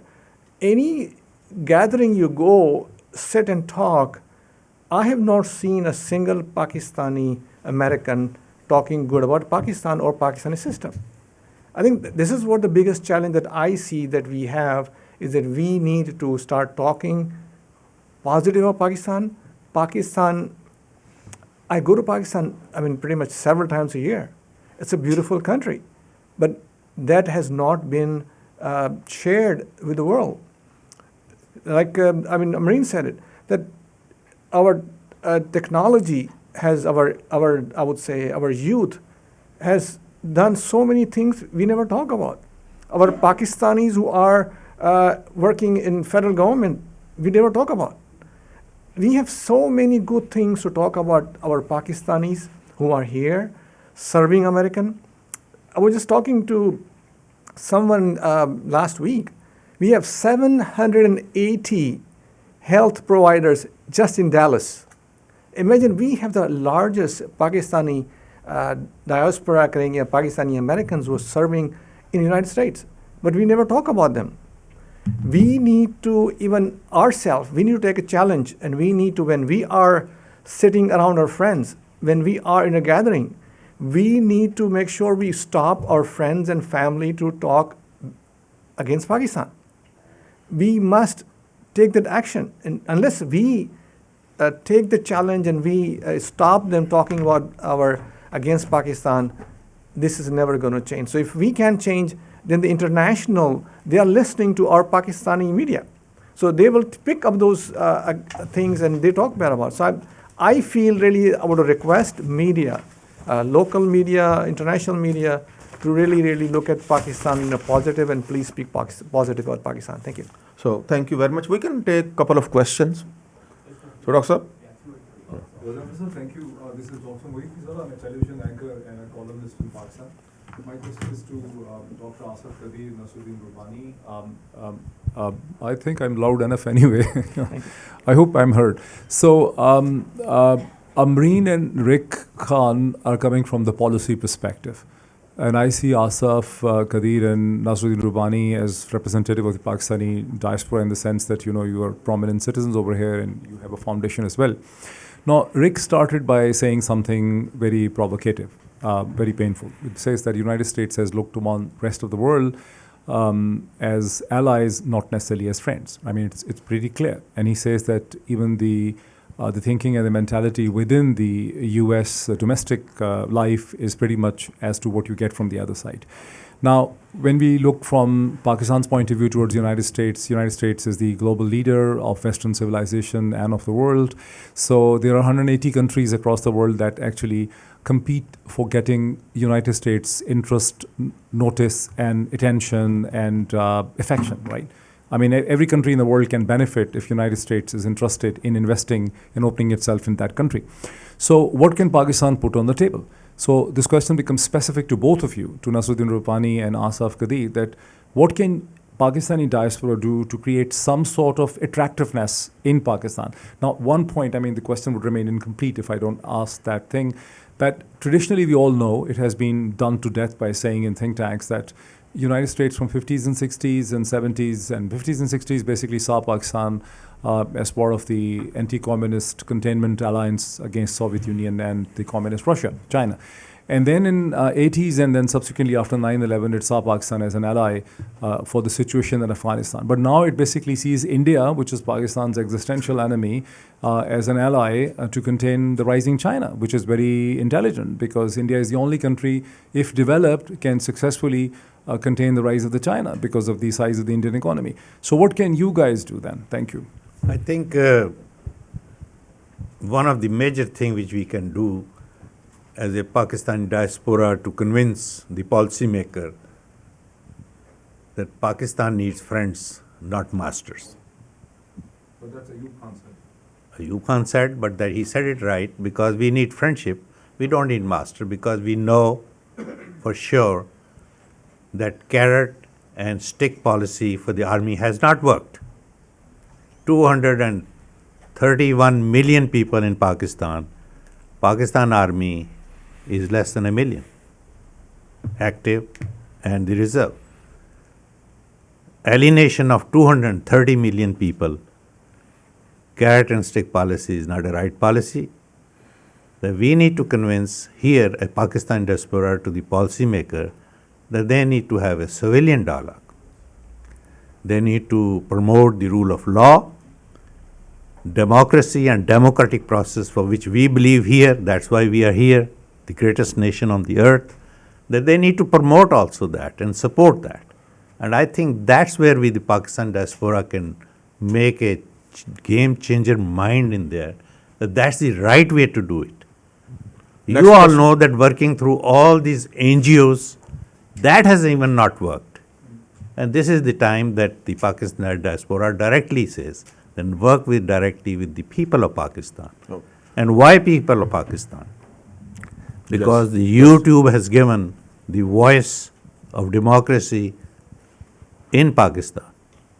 And they are the only way they can communicate to everywhere. And the democratic value and democratic process is entrenched in Pakistan. That's what our forefather Quaid-e-Azam said also. Doctor, So we I want to think- accommodate more people. Okay. Another question. Okay. Yes. Hi, Akil Shah. My question is for Mr. Rick Khan. So you compared Pakistan, Bangladesh, Philippines, India, and all that. The one fundamental difference between these countries and Pakistan is they are not national security states. That's the elephant in the room that we sort of skirt around. You cannot have tourism in a country where suicide bombers are blowing themselves up in the capital. That's just the reality. And that is fundamentally the result of misguided, disastrous national security policy. So unless we recognize and acknowledge that Pakistan's fundamental problem is the national security state, it's unaccountable, it's overfed, and it has damaged Pakistan with impunity. So I think these statistics are meaningless unless we really compare what the fundamental problem in Pakistan is. Thank you. Well, sir, I couldn't agree with you more. 110%. Actually, I listed the 7 things I listed. Security was number 2. But all I was just trying to demonstrate, I was not trying to tell you that what the reason is, but I was just telling you what the numbers are. And there got to be a way to fix that. But Guzamfar, if you'd just like to address a couple of things quickly that, you've talked about what Pakistani Americans can do. So just like to quickly address to you the insight. One of the things that Pakistani Americans, of course, I get this feedback all the time. We got to get our stuff together. We're not only that we have differences, we cut each other down, and more than that, we don't even know. We're limited numbers, okay? And we don't have a lot of resources. Sounds like we do, but we don't, okay? And we do not use them effectively. So I'll tell you a couple of things. We have these things, this official, this congressman, this senator came and said that. Yeah, they do. And believe me, that's not what they believe. They just come and tell you what you want to hear. Okay, somebody was quoting, I wasn't here for the State Department official. They say one thing when they're in front of the people, and then there's different conversation goes on in the offices, okay? Give you an example. Right now, I participate in some of the things, especially when I was with the Department of State. Most of the time, either we are issuing travel advisory against Pakistan, or we are talking about issuing them. That was like constantly going on all the time kind of deal. And that's just like to your point about the travel advisory. So there are more thoughts I have about our interaction, how the Pakistani Americans right now are not doing things that they're supposed to do, and they can do a lot. A few ideas, but I'll So Mr. Michael is on the podium now. I think we have one question more? Yeah, unfortunately, we do have to wrap up. So if Wrap you up? offer a Okay. closing comment, then I'll wrap up. Good. Very brief. Yeah. It's not a question, it's a statement. Yeah. Rick Khan said earlier about Sialkot. Being from Sialkot, it's very important to defend that a little bit. Surgical instruments from Sialkot back in 2017 were $361 million. This year is tracking $445 million. So in Sialkot, the industry hasn't gone down, it has gone up. Even though in pandemic year 2021, it was 11% down. I just want to make that clear. The Okay. Sialkot industry hasn't gone down. So from my side, should I close it? Yep. So 60 seconds. with this comment, I think we need to start more cultural and public diplomacy initiatives and efforts. And this conference and this session was one of those initiatives. And I hope Mr. Michael Kugelman will continue this kind of conferences and sessions in the future. Well, thank you very much, and I just want to say thank you to you, Gazanfar. Thank you to our panelists. Thank you to all of our panelists, our keynote speakers. This has been a terrific discussion. We do need to conclude. Another event is going to be starting here soon, so I would invite you to adjourn and then to go to our dining room where we could continue the conversation. My colleagues will be directing you there. So, round of applause for our panelists. Thank you very much. We're adjourned, and please, we'll move out of the room and continue the conversation across the way. Thank you. Good job.